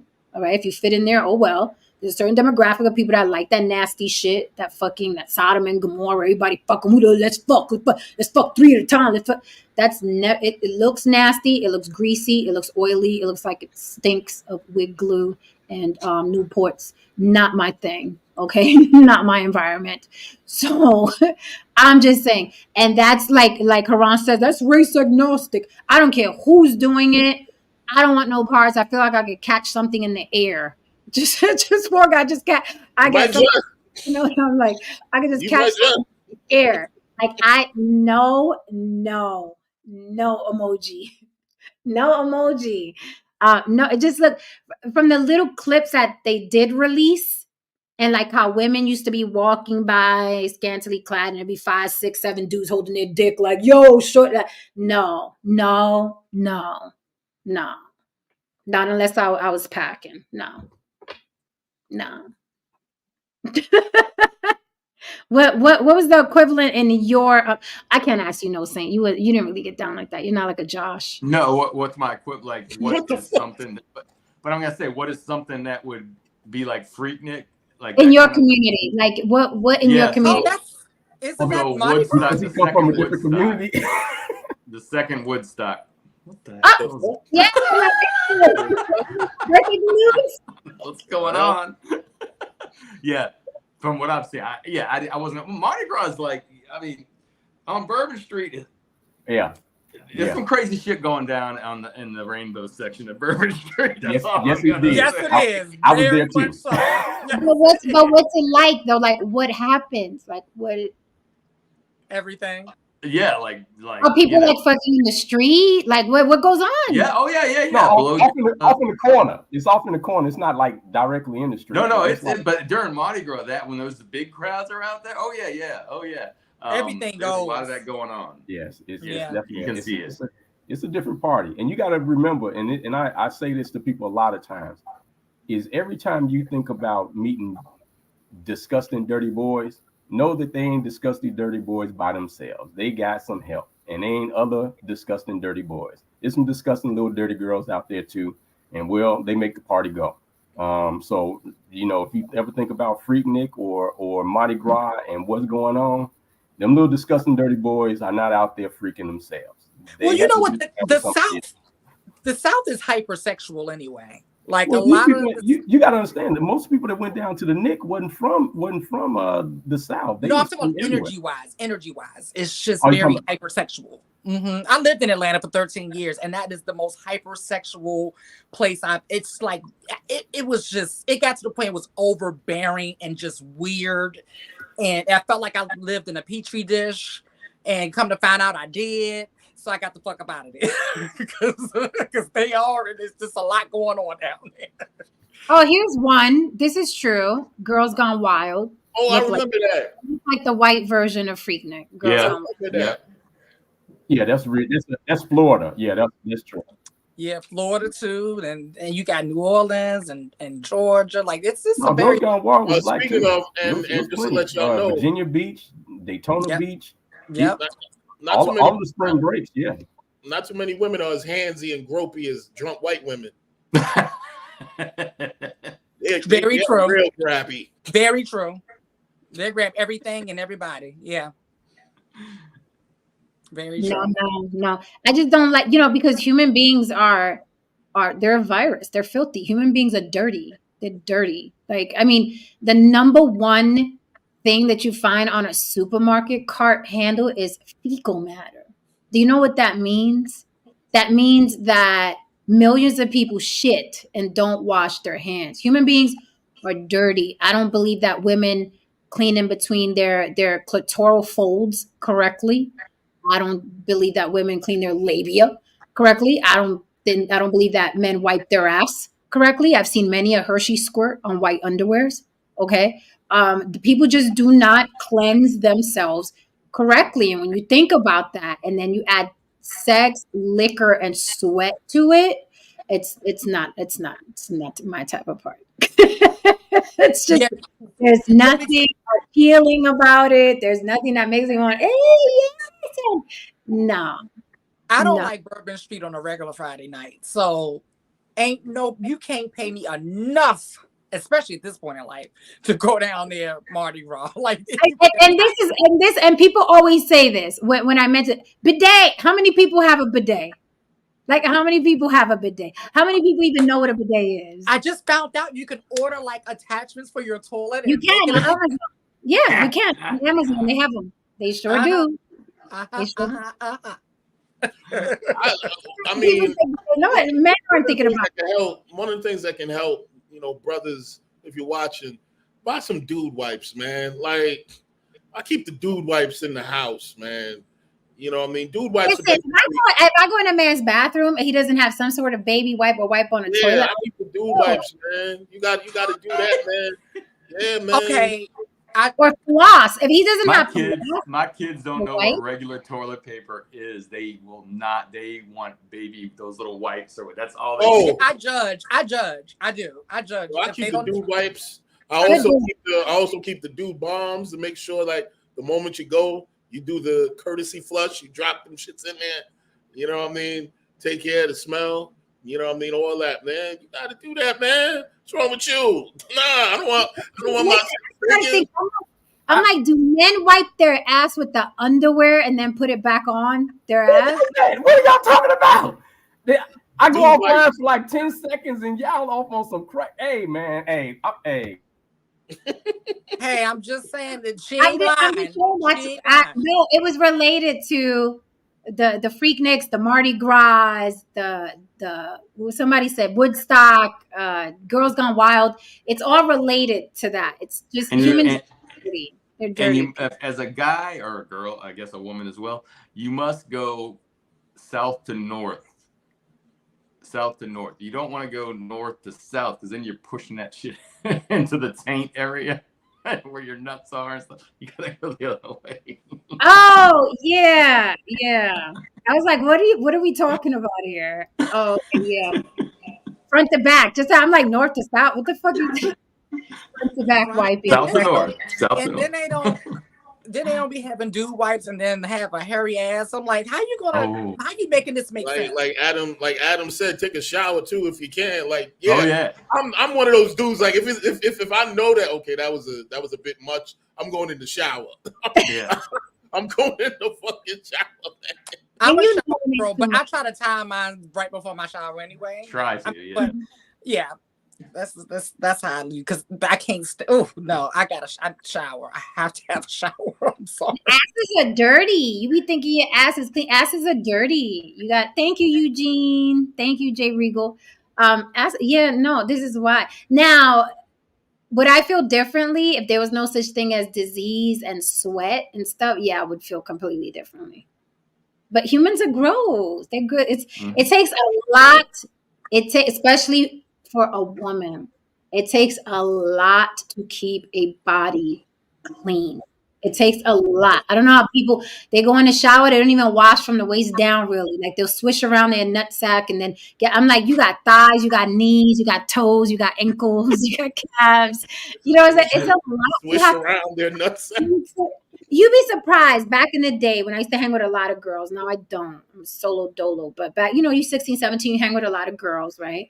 And I'm like, y'all don't Q-tip y'all clits. Like you have to shower. You have to clean behind the folds, you can't just and get out. You got to Q-tip the inside of your eyes. You got to Q-tip the inside of your eyes and go across. You got to Q-tip your ears. You got to Q-tip your vagina with soap. And there's a lot. It takes a fucking lot. Yeah. There was a stripper. Yes, eating me is a pleasure. Okay, I'm just saying. I'm a very clean woman.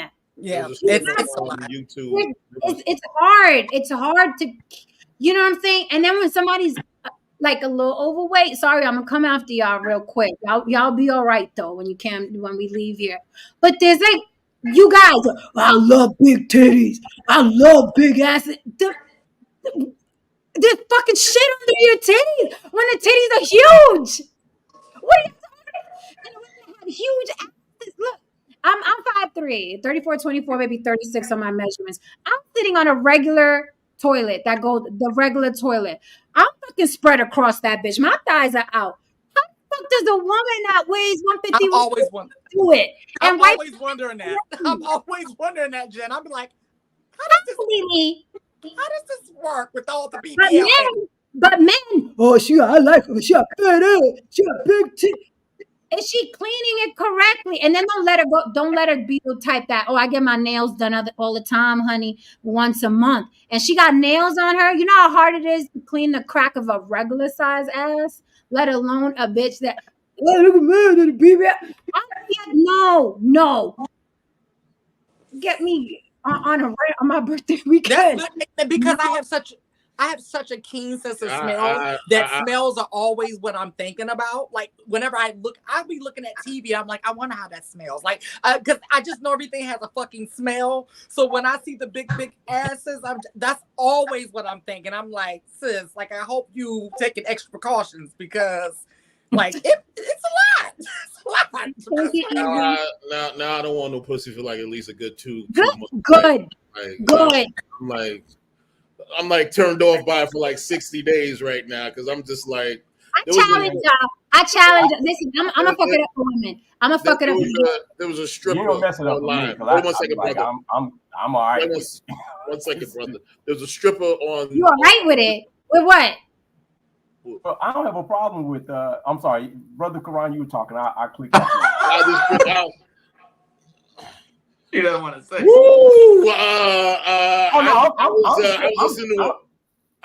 like a curvy woman, so that's not my issue at all.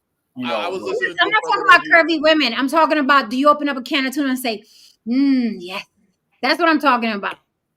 What, a fresh can of tuna? Fresh can of tuna, it don't smell bad. But somebody's ass smell like tuna. I mean, that's a totally different thing. What were you saying? Karan, continue. I caught this stripper on male stripper on YouTube. He was talking about, you know, his escapades and some of the things. And one of the things he said was that, you know, the sisters be having some problems. Babe. I've been hearing that a lot too. He said that's the main demo that be having some problems. He said he's been with the white ones and the Asian ones, you know, and he said one thing that was very peculiar though, and not shocking. He says that when he's in, like, you know, the spot is the Asian ones and the white ones, they share. You know what I mean? The Asian one will let him clap, and then the Asian girl will go get Sarah. Like, hey, Sarah, come get this. You know what I mean? And Sarah let the guy clap. He said when he'd be at the spots with just black women, Boom Quisha ain't sharing that dick with nobody in that motherfucking place, man. She ain't trying to share that shit with none of her friends. You know what I mean? So he was also saying that in terms of hygiene, especially the baddies, they got some things going on. Yeah, I heard about the baddies. The ruler's back. Yeah, listen, I'm surprised. Again, I'm fucking it up for women's game right now, but I'm surprised when I have conversations with girls and I'm like, you don't do that? Like, how do you not? Listen, I'm gonna fuck it up for you right now.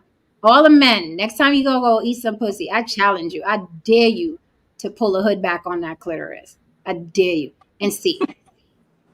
I dare you. Jen, you're assuming that men even know what the clitoris is half Right. You over here telling niggas to pull the hoods back. Niggas they gonna be like, it's right here.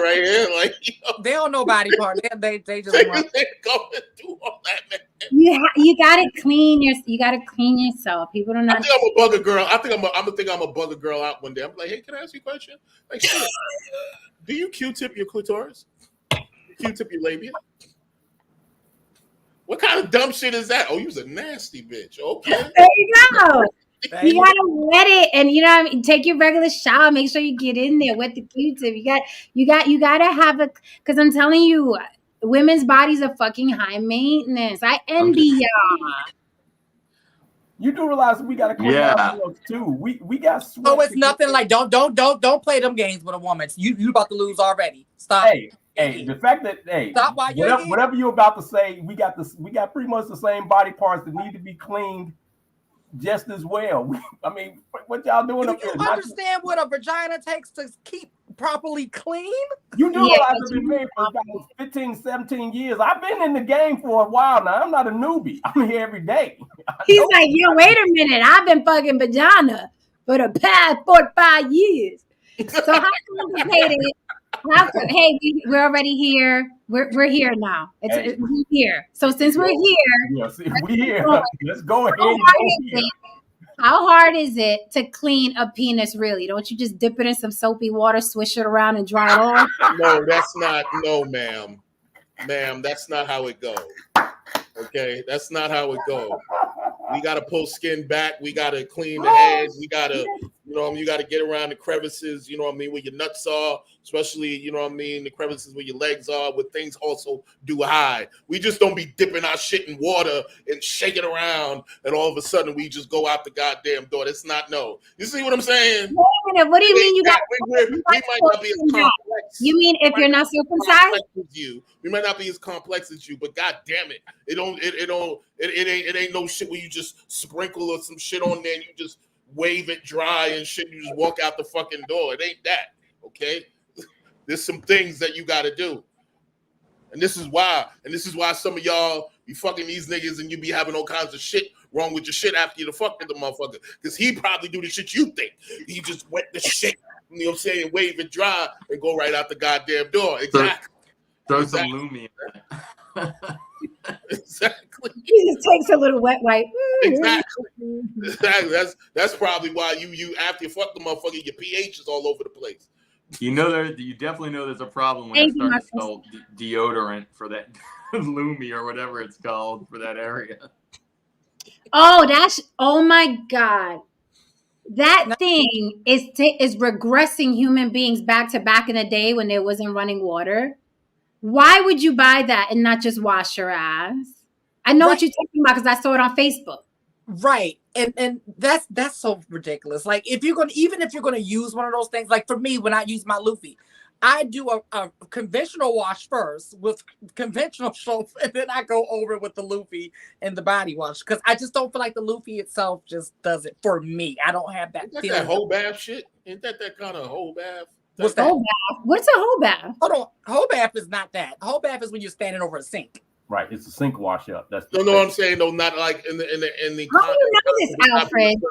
In the concept of not being a thorough wash. That's what I'm talking about. And I'm from Chicago, from the west side of Chicago. I wasn't always a suit and tie wearer. I've been everywhere. Like, what the fuck? From my perspective and the experience that I have of niggas that's been in the game, any nigga that run in the arms of God and did some shit back in the days.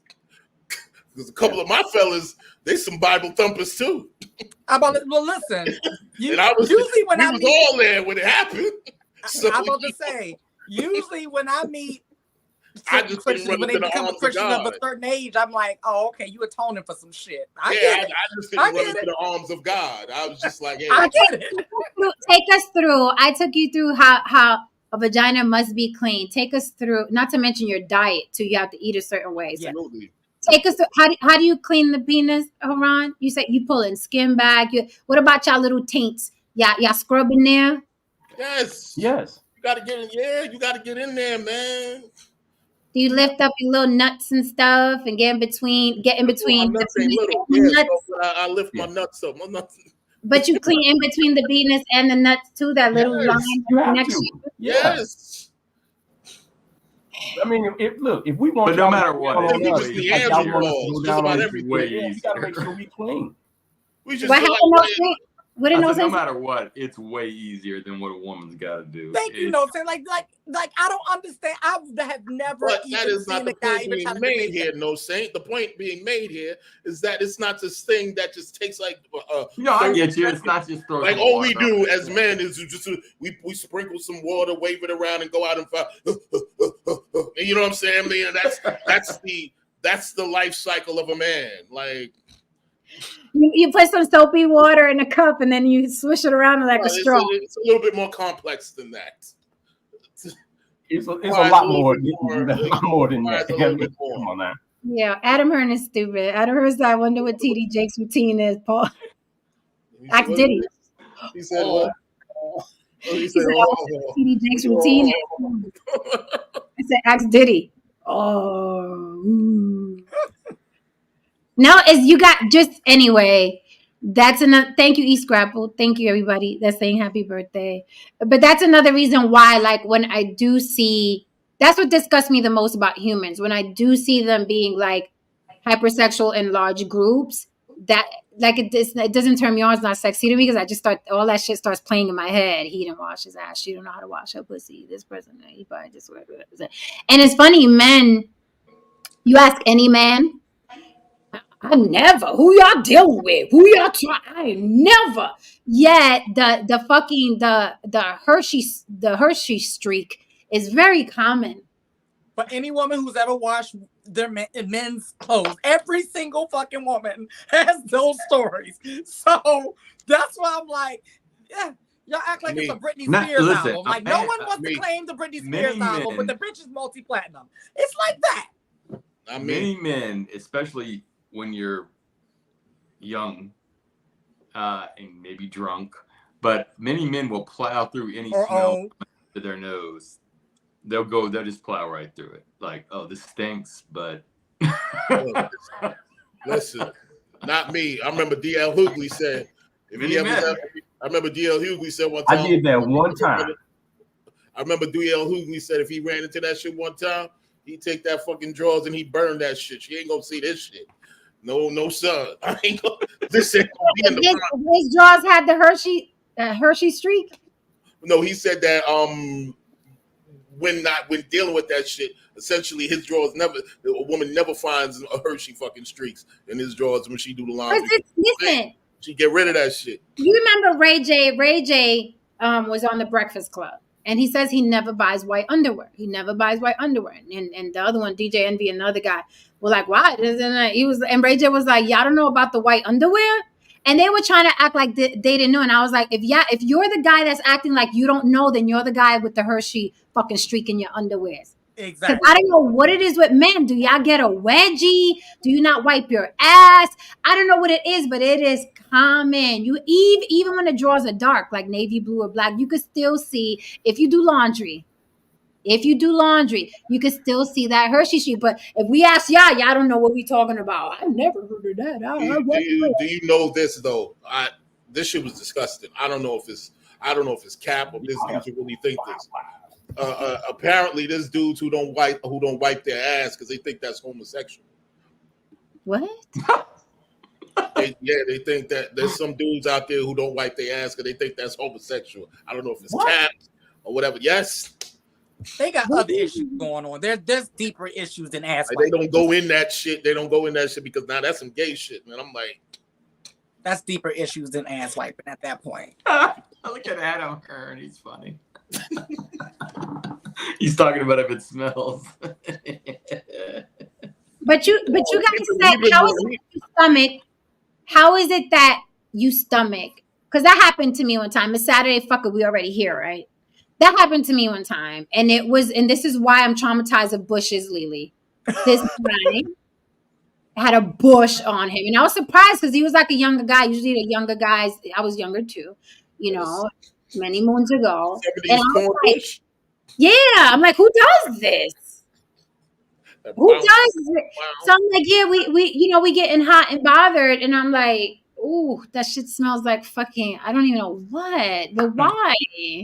I mean, he was 6'9", but I'm like, how do you not smell that? Your nose being so close to you. But I'm like, he was. Smells like a damn locker room or something. Yes, like sweaty gym socks. And I was like, No, I can't. So how do men plow through? I I could would not. throw up. I can't do it. Off. It turns me off. Yeah, like it's a I wrap. mean, It turns us off I too. shave that area.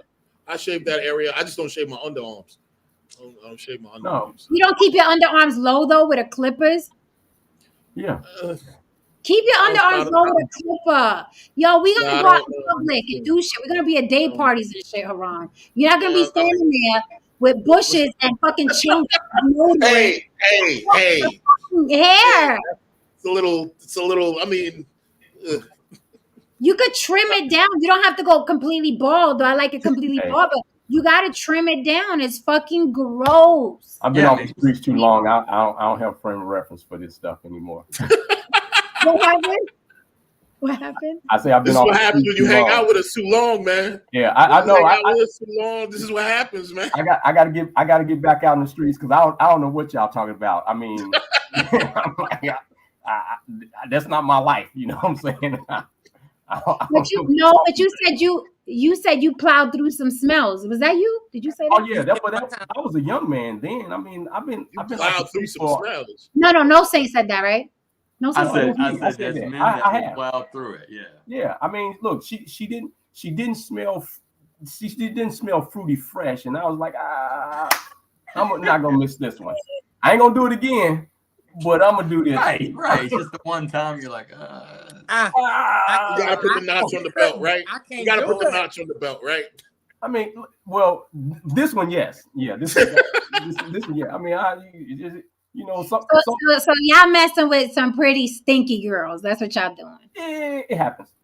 Look, listen, no. There was this one very attractive girl that I used to go to high school with, and her breath, man, you smelled that shit before she came into the classroom, man. Hey, but she was a scholarship athlete, bro. So you had to do one. So, I don't know what it is about beautiful women, particularly in our ethnic group, but I don't know if they just feel like fucking hygiene be damned. They just show up. Damned. They just show up. Adam Hearn something.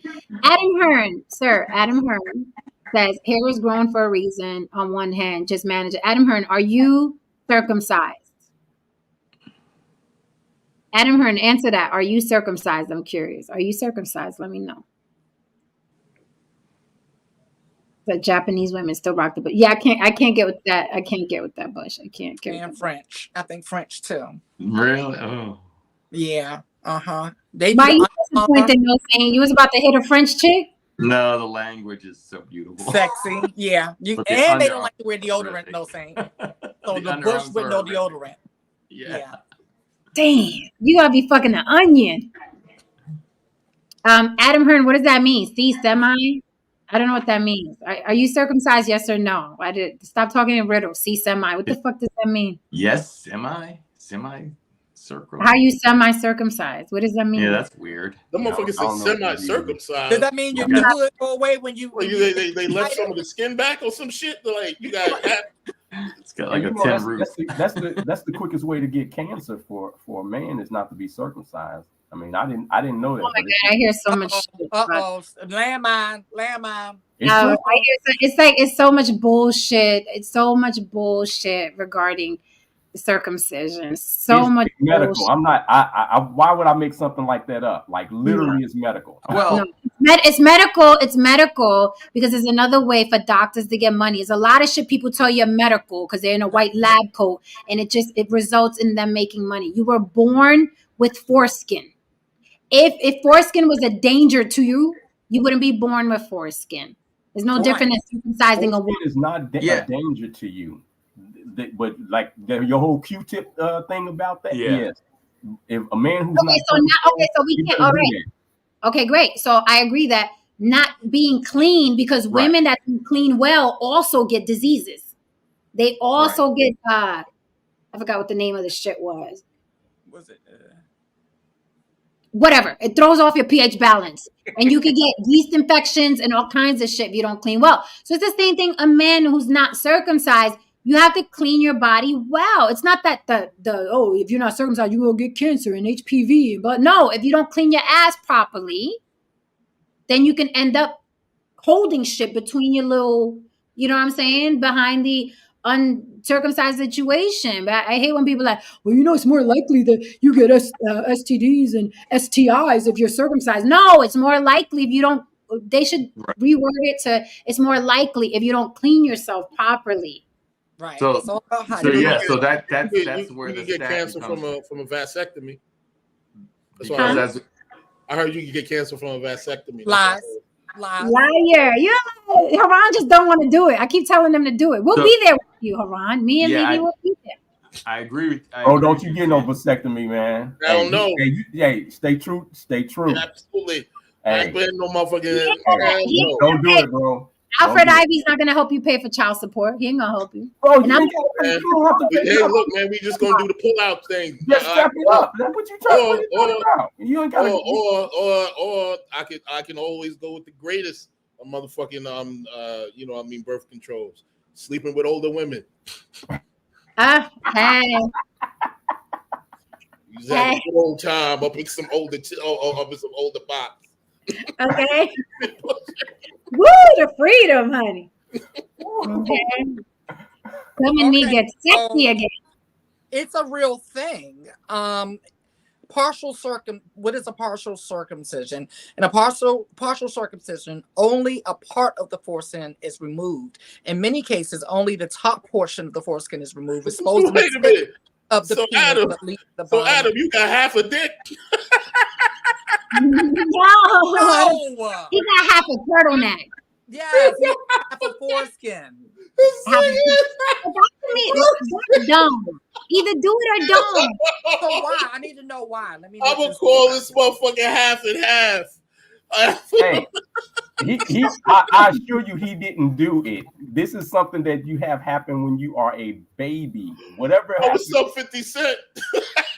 I mean, hey, Oh my goodness. that's not something that a grown man, outside of certain cultures is going to be able to handle. You don't be able to handle it. shit. But no, it's becoming more common. Circumcision for adult males is becoming more common. Yeah, they need to leave that alone. You just Yeah. have to get it over with. That just sounds like you're gonna be in pain, and I'm not gonna have no sympathy for you. Well, you got, Yeah, so how it's we very got half the shit done. When very the doctor went to the bathroom, Huh? doctor, when he went to the bathroom, he had like half of. Like, how did half of that shit happen? Like, what happened? I'm looking it up now, but it's not clear of why this will be done.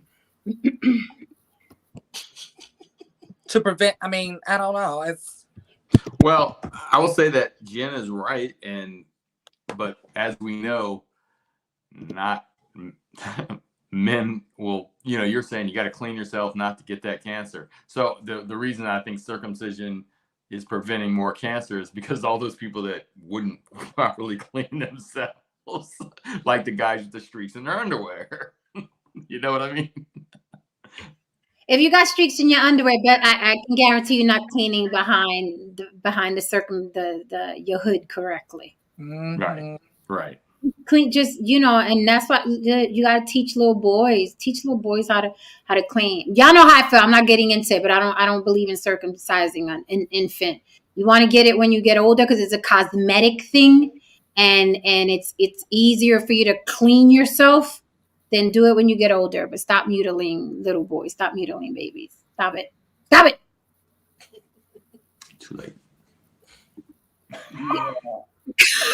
Yeah, we are, Haran. Too late for who? For you? For my kids. Too late. You circumcised your babies? Mhm.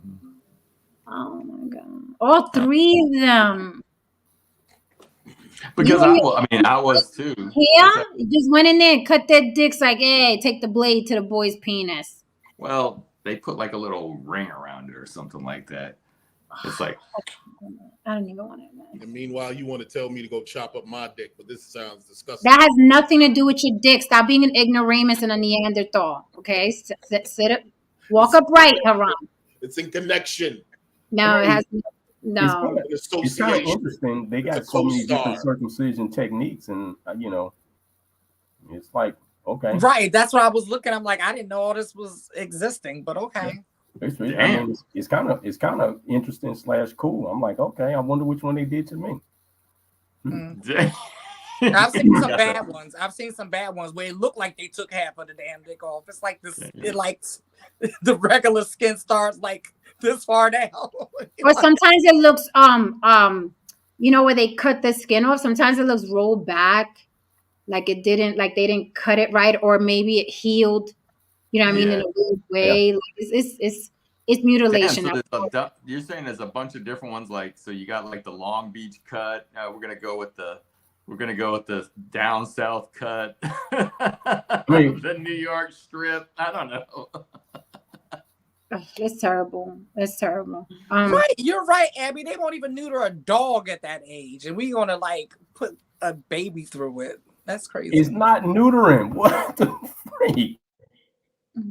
But it's still major surgery. It's major surgery. It's a newborn. It's a newborn. You don't take a fucking blade to any parts of a newborn. You don't. Humans are so. I hate adults. I hate y'all. I hate it. Adults on my nerves. Really fuck up kids.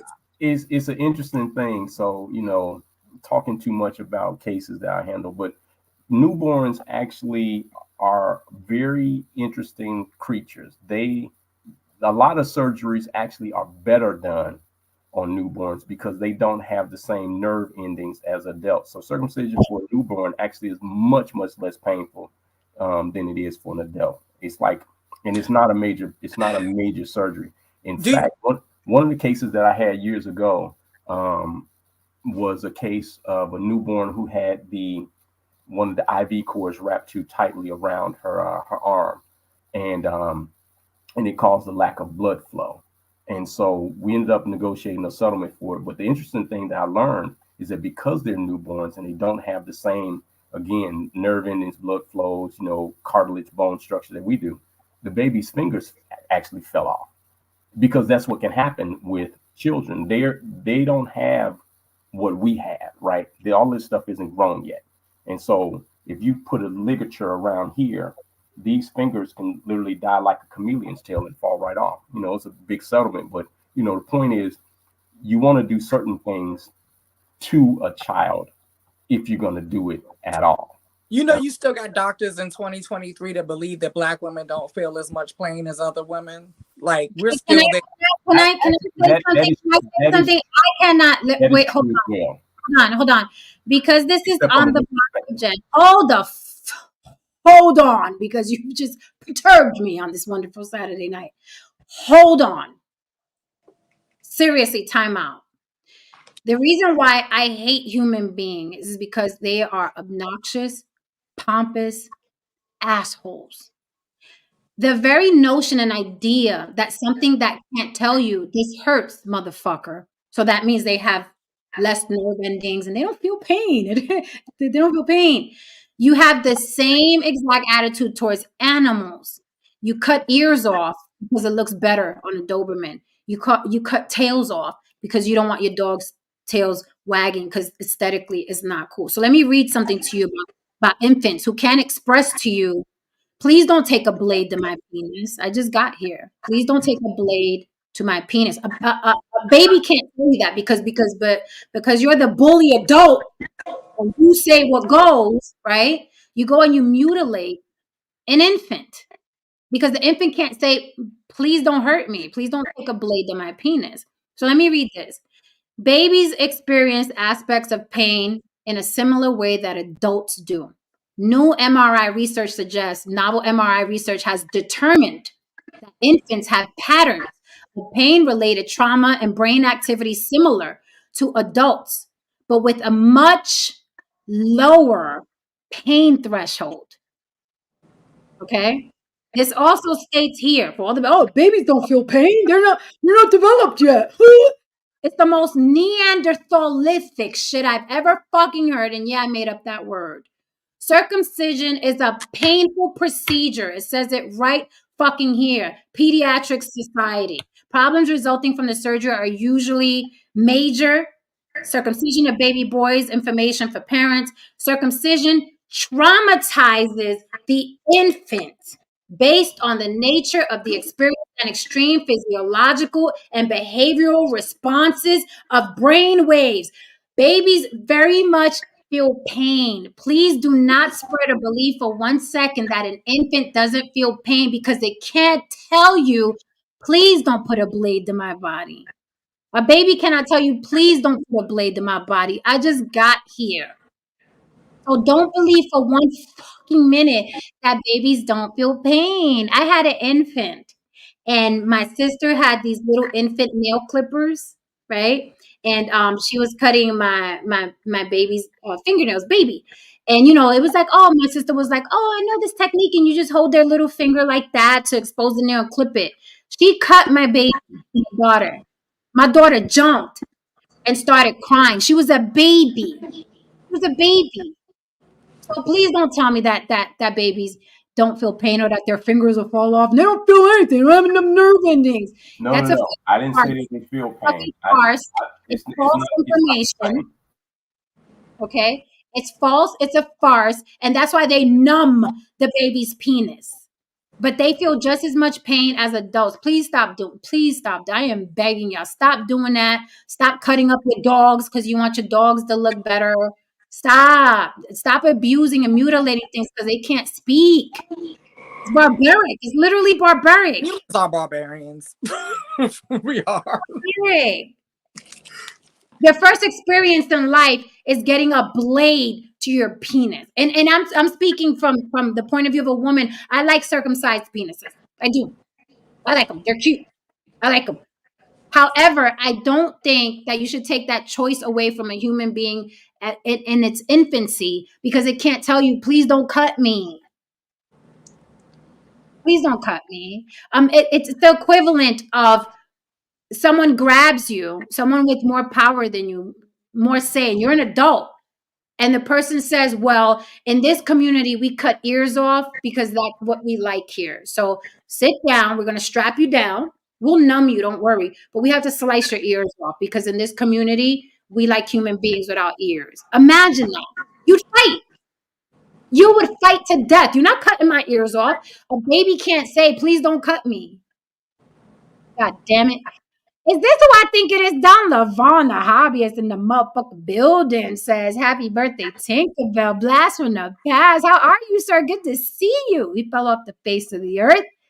I hope you fell off the face of the earth because you were doing positive, productive things. Good to see you, sir. Thank you so much for that super chat. Appreciate you much.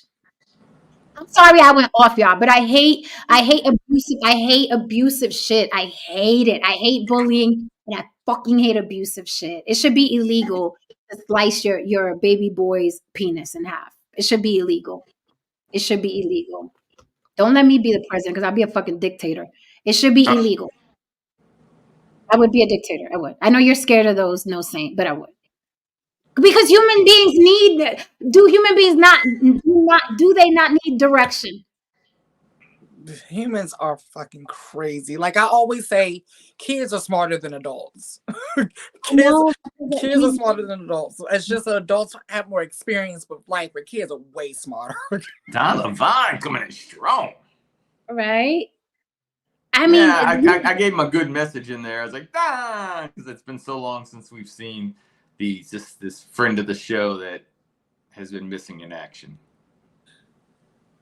Israel, I thought that Catholic was the other way around. I thought they didn't do circumcision. Yo, the lower pain threshold is what really got me. The fact that this child is in pain and can't tell you. And you know what else I hate about it? Is that as adults, when we get surgery, it's like when we start feeling that pain come in, we could just run and get a painkiller because it's like, oh, my fucking tooth before it starts acting up. A baby can't tell you this pain is coming back. This numbing thing y'all did to me is wearing off. The pain is coming back to my penis. A baby, so they suffer. They suffer because they can't speak. Yeah, I mean, they do.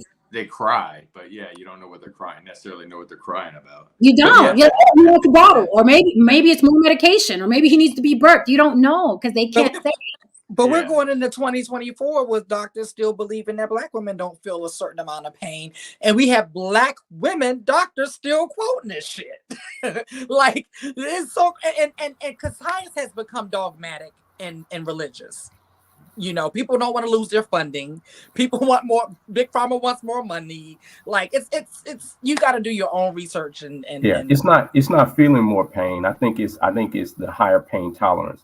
And only reason I say that is because my little one, who, you know, when y'all keep seeing me go off camera, is because I got to do daddy stuff. My little one, when she came super early, so she was in very, very great distress when she came into the world. And the doctors reassured us. They were like, look, she's a little black girl. They're the strongest ones out here. And so that's where that thing came from. It's just when it comes to what they call infant hardiness, and there's research on that as well. There's some children based on race and gender and genetics who are just stronger, and little black girls. Black. Yeah, black girls, not black boys. I know. We not black boys. Black girls are the strongest out of all the babies born. They physically are stronger. They are hardier. They can endure pain better. Who did this research? Who did this research? Couldn't tell you who did the research. Oh, you always have to look at who paid for the You have no idea. Always. Wait a minute. Listen.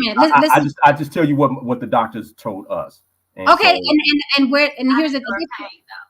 I'm sorry. Okay. Say it one more time. Okay, so here's the thing, right? You don't know where the research came from, but we know that the medical industry is predominantly white, correct? Correct? Yes. It's predominantly white. On the plantations, slave plantations, it was also thought that black people could tolerate more pain and had more hardiness. They were damn near not, they were subhuman, right? They used to do experiments on them while they were alive, surgeries, cut their penises off, what's her name? What's her name? Venus Hot Dot, or what the fuck? Her real name? Yeah. Sarah Bartman. They used to do experiments. They used to be like 50 doctors in a room in their white lab coats, and they used to be slicing up black women in front of, like, you know what I mean, 50 doctors. That's where that derived from. That's where that comes from. So you really gonna believe? I don't think that's what the nurses were talking about. I certainly know what you're talking about, but I think that's a contextually different situation than what I'm talking about. I'm talking about little black girls when they come into the world and stuff is rough. You know, I'm not talking about you know, people conducting experiments. I mean, heck, I have a very high pain tolerance, but also have a very high pain sensitivity too. So you can imagine a person who feels everything but can also endure everything. That wasn't, you know, that's just my genetics. You know what I'm saying? I'm not suggesting that is a racial or a cultural thing or anything. It's just mine. But I do know that little one in there, that mother sucker tougher than she even know. She cried at the drop of a hat, but she tougher than that thing. And for that I'm grateful for that. You know, now. Yep.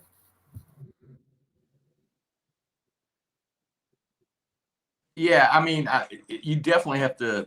There's a few things you definitely have to see who funds the research. I mean, you know, anytime I see like you know, some substitute sugar causes this, that, and the other, I'm looking to see if the sugar company is funding it. You know, funding that research. So, and here's the thing, right? So, I mean, that's some plantation shit if I ever heard it. Little black infants, females are stronger than most infants. That's the most plantation bullshit I ever heard. So I'm just wondering, when do these black female infants stop being strong and stop being able to tolerate pain? It says here, black women have the highest maternal mortality rate. The highest. Black women. These little strong infants, they were so strong. They were superstars in infancy, according to whoever did the fucking research you're talking about, because who knows who did it. It wasn't black people, right? It was definitely white people behind that study, I guarantee it. If you dig deep, there are white people behind that. Right? They're white people behind that. Black women have the highest maternal mortality rate. What happened to all that strength they had in infancy? Where'd it go? According to the studies that you're bringing up, I mean, black women should be shooting babies out. And they should be hitting the wall and falling down on the floor and then running around the hospital room. These subhuman Black women. I think it's very, very dangerous, very, very dangerous to paint that narrative. Okay. I think it's dishonest. I think it's irresponsible because what happens is you run with that narrative, and this is why Black women get ignored. This is why Black women are Black women are strong. Look at that dark brown skin and them big legs. She'll be all right through this pregnancy. And now it's horrifying hearing you say that, because now they've cut it down all the way to infants. That shit is dangerous as fuck. So not only are they putting, you the content. I'll land the plane here. Hold on, I'll land the plane here. So not only are they putting adult Black females in danger, now they passed it down to infants. That's some dangerous shit. You taking it someplace that I didn't take it.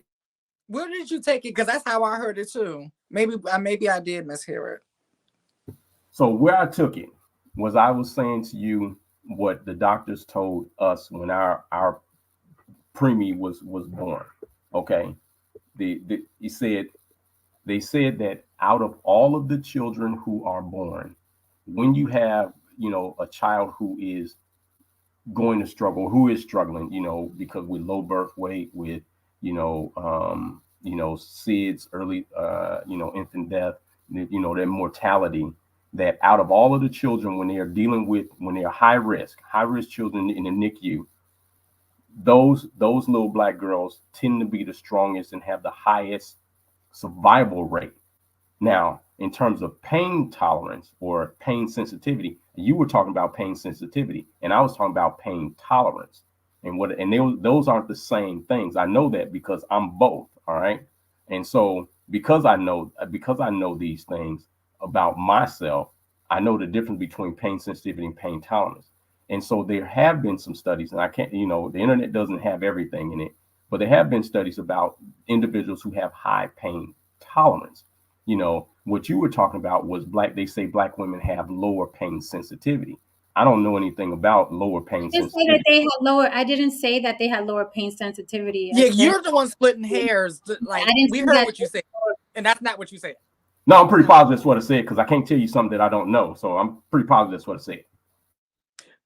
That's not what you said. You specifically, when you cleaned it up, right? You added some other stuff in it to kind of clean it up. But originally, we're talking about that little brown girl of mine. I say right. But the second time you said you added some more stuff to clean it up a little bit. That wasn't exactly what you said originally. But regardless, it's splitting hairs, right? Regardless, it's still a dangerous situation, because I didn't know it was down to the infants either. I thought I knew we were still fighting to recognize that Black women feel just as much pain as any other human, right? But I didn't realize that they extended it down into the infants now with that type of stuff, that, oh, these Black kids, if they were premature, then they're good. Well, with the Black, what? Like, it's just that is certainly not splitting hairs, because that is completely different than what I was saying. Because I wasn't talking about any racial, and you got to understand, I wasn't talking about it from a I don't know what we want to call it, but from a racial, a social segregation or whatever, a racial disparity issue. I was just talking about survivability. I was saying that the doctors told us this kid has a high chance of surviving because of her race and gender. Okay, not that we're gonna experiment on. What race was the doctor that told you that? Say it again. What was you heard me? What race was the doctor that told you that? It was. I can't. One was white. The other was Indian. I think the other one might have been Spanish, but it might be two Indians, one white and one Spanish. Because we had a lot of doctors in the NICU, and he's like, "Hey, she gonna be all right." And I was like, "Okay." And it turns out they were right. You know that a lot of premature babies survive, right? I know a lot of. I know this much. I know that they all don't. I know I lost one. No, but a lot of I know that. I know that yeah, a lot of them do. But did you know that most 50% of all first pregnancies end in death? People don't know that. It's very hard to actually have a baby in this world. It's hard for the child. Yeah, no, that's why I said. But the highest rate of mortality is Black women. Black women in the United States. Yeah. Our health system, that Black women in the United States, but this is where we live. This is what we're saying. Because they have that belief that Black women don't feel the same exact amount of pain as everyone else. I So think it this might is be called other that stuff. thought process. I'll accept that, and then I'll take it a step further. I'll accept that there are some racially disrespectful attitudes out there, and I think it travels deeper than that. I think it travels with access to healthcare, education about when you actually need it, what things you know life wise that you need to change when you're pregnant. It's a lot of things that go into the cultural behind that, but I'll definitely accept that part. I'll accept that part that we do live in a society where, you know, folk don't respect other folk, whether it's based on race, gender, socioeconomic situations, and you know they get mistreated. I got stories for days about, you know, medical neglects. I mean, you know, both personal and professional. Before you speak, no Saint, before you speak, oh, I'm sorry, I don't know if you were going to talk around. Thank you so much for the second happy birthday super chat. Don Lebon, the hobbyist, says, and congrats on the 5K. Yes, thank you, sir. We worked hard for that 5K. We worked hard. I don't know who was going to talk, no Saint or Haran. I've got a real quick one. I'm just wondering if I'm going to ask him, was one of the doctors' names Mangala by any chance? No. Kevorkian, like, Frankenstein. Giving out. I'm like, I just want to say something real quick. Yeah. One of the excuses used for police brutality and extreme force used against black men is that we possess superhuman strength. And you can look this up. It's just a common this common idea that you know, every black man my size can take down 5 or 6 well-trained ops in a matter of 5 seconds. So it requires that a whole SWAT team put their fucking, you know what I mean, knee on my neck and beat me half to death. So yeah, pretty much we're superhuman in the eyes of these of other races. but as Jen said, it came from slavery and they just transferred it. See, a lot of this stuff has just been rebranded, right? So the medical system, it's just an extension of white supremacy and slavery. The prison system, it's just, they just rebranded it and called it something else. And like, oh, we send the bad people here. Okay, well, good. Send their ass there. I ain't thinking about them. Well, they're actually slaves. All right. So then you got the police department. They're actually slave catchers. Then you got the medical system. Like, it's just an extension. They find ways to put it in. And so this is dangerous belief systems is what it comes down to. A lot of people still pay for it. It's just it's really dangerous. It's irresponsible. I would look into the doctors that says some shit like that, to be quite honest. You don't know where the research is coming from. As far as what we do have tangibly, that, you know, on the plantations, it was thought that Black women had, you know, a way higher tolerance, pain threshold. But, you know, when you look at the numbers, you look at the stats, yeah, 50% preemies make it, 50% don't. You know, this is absurd. I mean, the highest mortality rate, Black women, like the proof is in the numbers. The proof is there. So let me tell you something. If somebody would have said that about my infant, they would have been hell to pay. They would have been hell to pay because that's some racist shit. So my child is going to make maybe it's what I need to hear in that moment, because I was just deathly afraid of what was going on with my baby, and maybe they just gave me the positive viewpoint. Couldn't tell you. What I can tell you is it calmed me down, and she's still here, you know, 10 years later. So if they were wrong, if they were racist, I don't give a shit. You know, I needed something in that moment to hold on to. No, I understand. And this is, and look, I understand. And that's what, I mean, we've all said that to other people. People have told that to us, you know what I mean? Like, you're strong, you're going to do it. Don't worry about it. Or your loved one, they're going to fight through this, because we've heard that, we've said that, we've been on receiving end and on the giving side of it. But it's just when you throw race into it, it would raise an eyebrow, right? Even if I want to be consoled, that would raise an eyebrow, because it's dangerous and it's irresponsible. And I'm not attacking you. I'm not attacking you. You needed to hear what you needed to hear. because you wanted your child to survive. But I'm just saying that narrative is a dangerous one and it's irresponsible, and the numbers show it. That's all I'm saying. It has nothing to do with you. I'm side-eyeing any doctor that would even say that out loud, even if they're thinking it. It's very, very dangerous, specifically to Black women. And then the second mortality rate is, Latinas. So it's like, it's very, very, it's dangerous. The shit, I would be like, what the fuck do you mean? Because my daughter's Black. It's dangerous. But I understand why you had to hear it the way you had to hear it. You were just thinking of your child surviving. But it's scary. It's scary. It's scary.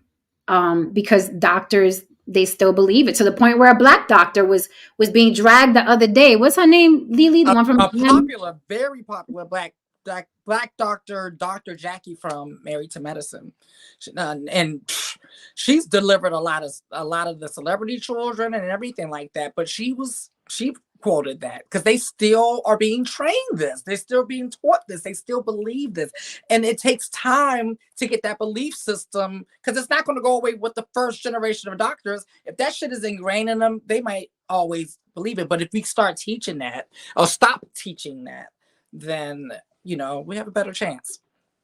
Very true. And I don't think things like pain should even be should ever go under the umbrella of race, ever. I don't think, some things to me should not be synonymous with other things. I think pain is one of them. I don't think pain should ever be delegated. Well, Latin people feel this type of pain, and I think pain should be pain across the board. Some things should be across the board the same, across color lines the same, and pain is definitely one of them. No, Saint, I know you wanted to say something before we get out of here.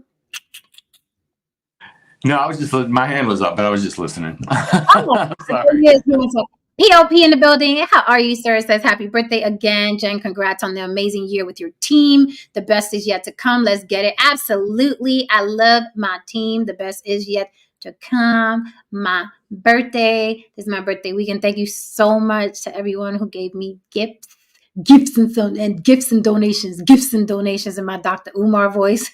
Yeah, bringing it. Right. Gifts and donations. Sway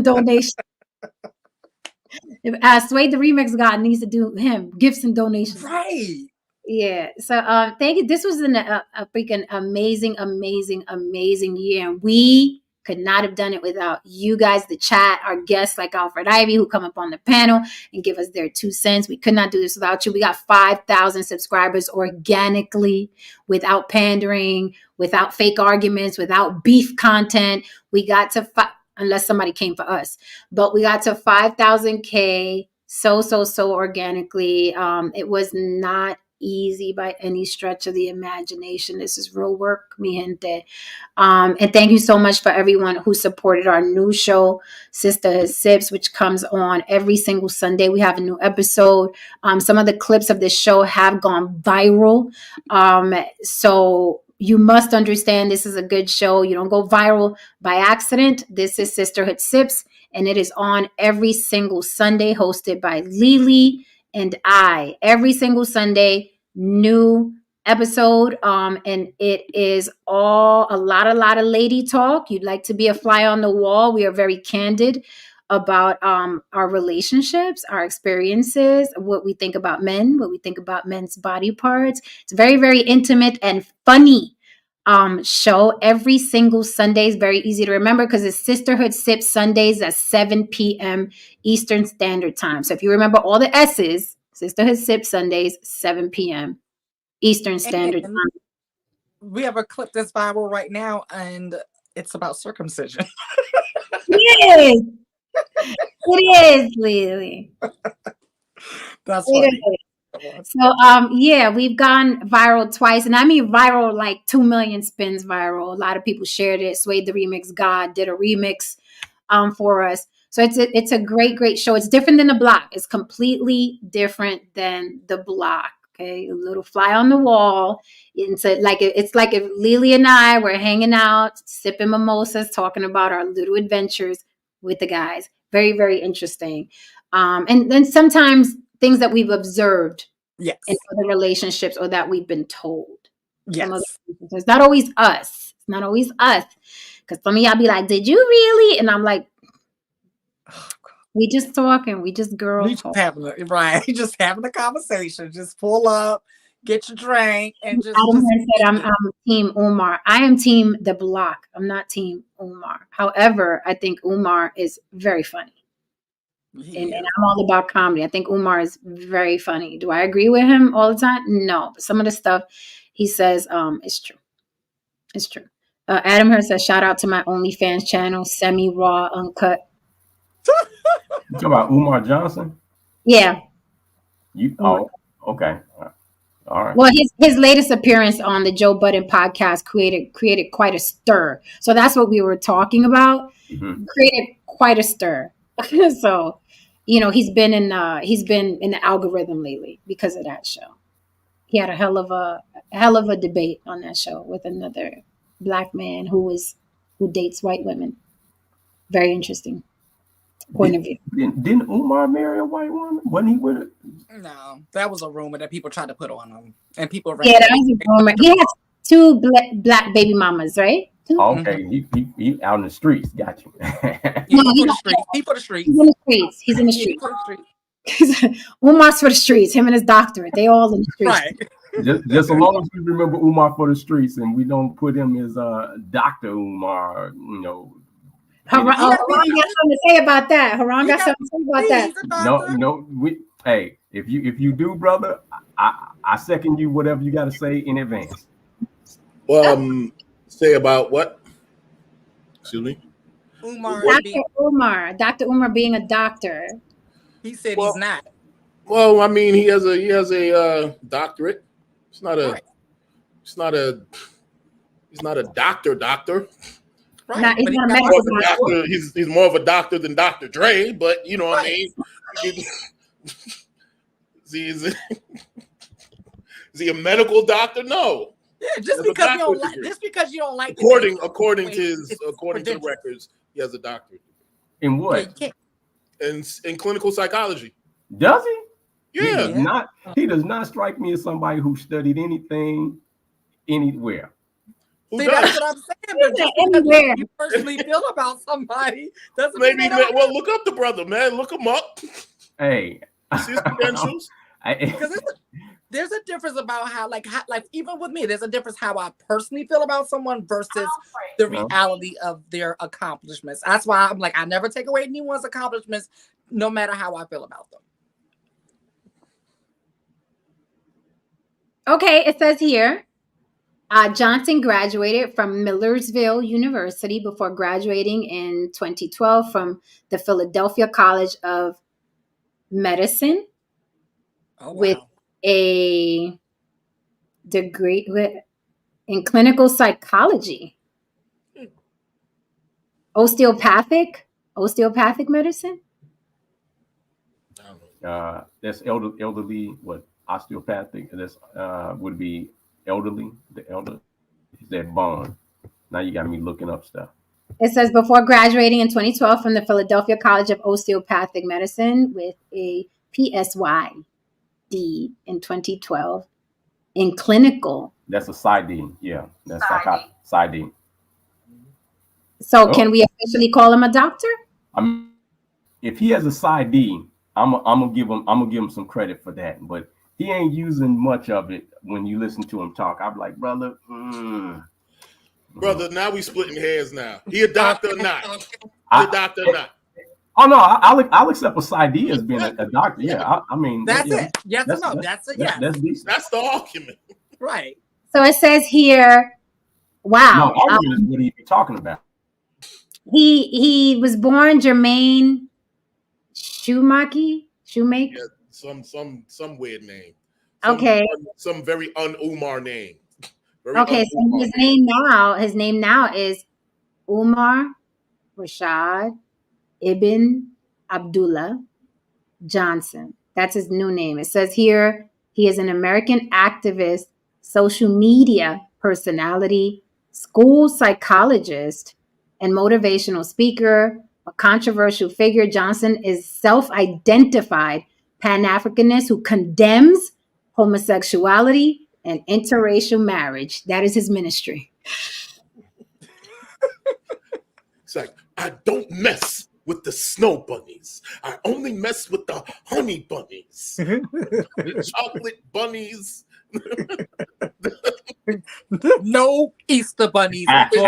No Easter bunnies at all. Hey. That's your man's. That's your man's, Haran. That's your man's. Umar. He need to answer them tough questions about that school though. Where that school bunny at? Y'all leave Umar alone about that school. Where that Please leave school, Umar man? alone about that. It's not coming. The school's not coming. It's not coming. Just go ahead and go about our lives. It ain't coming. Frederick Douglass, Oh, Marcus shit. Garvey, Obama, Stanky Leg, Sexy Brand School is not Man, coming. So Man, just Umar stop. been talking that's about all I that got school since. for Umar. He Look, hustling. man, Umar been talking about that school since I brought my daughter home. Okay. Where's that school, Umar? He doesn't even hear that question anymore. Absolutely. No, not. that shit go ahead. That's because Umar was never supposed to open no school. He didn't get the money because he was never supposed to open no school. Can you imagine Umar in his school in the hallways? I Yelling, Oh cannot. God. I hope none of you are after the snow bunnies. Walking in the hallways. I heard you was bunny hopping, Jamal. Go down to the You have to show who you following on social media and make sure it's no white people. Man. You Why record are you switching like that, Tyrone? Why are you switching? Stand up straight. Tyrone, is your wrist broke? Is your wrist broke, Tyrone?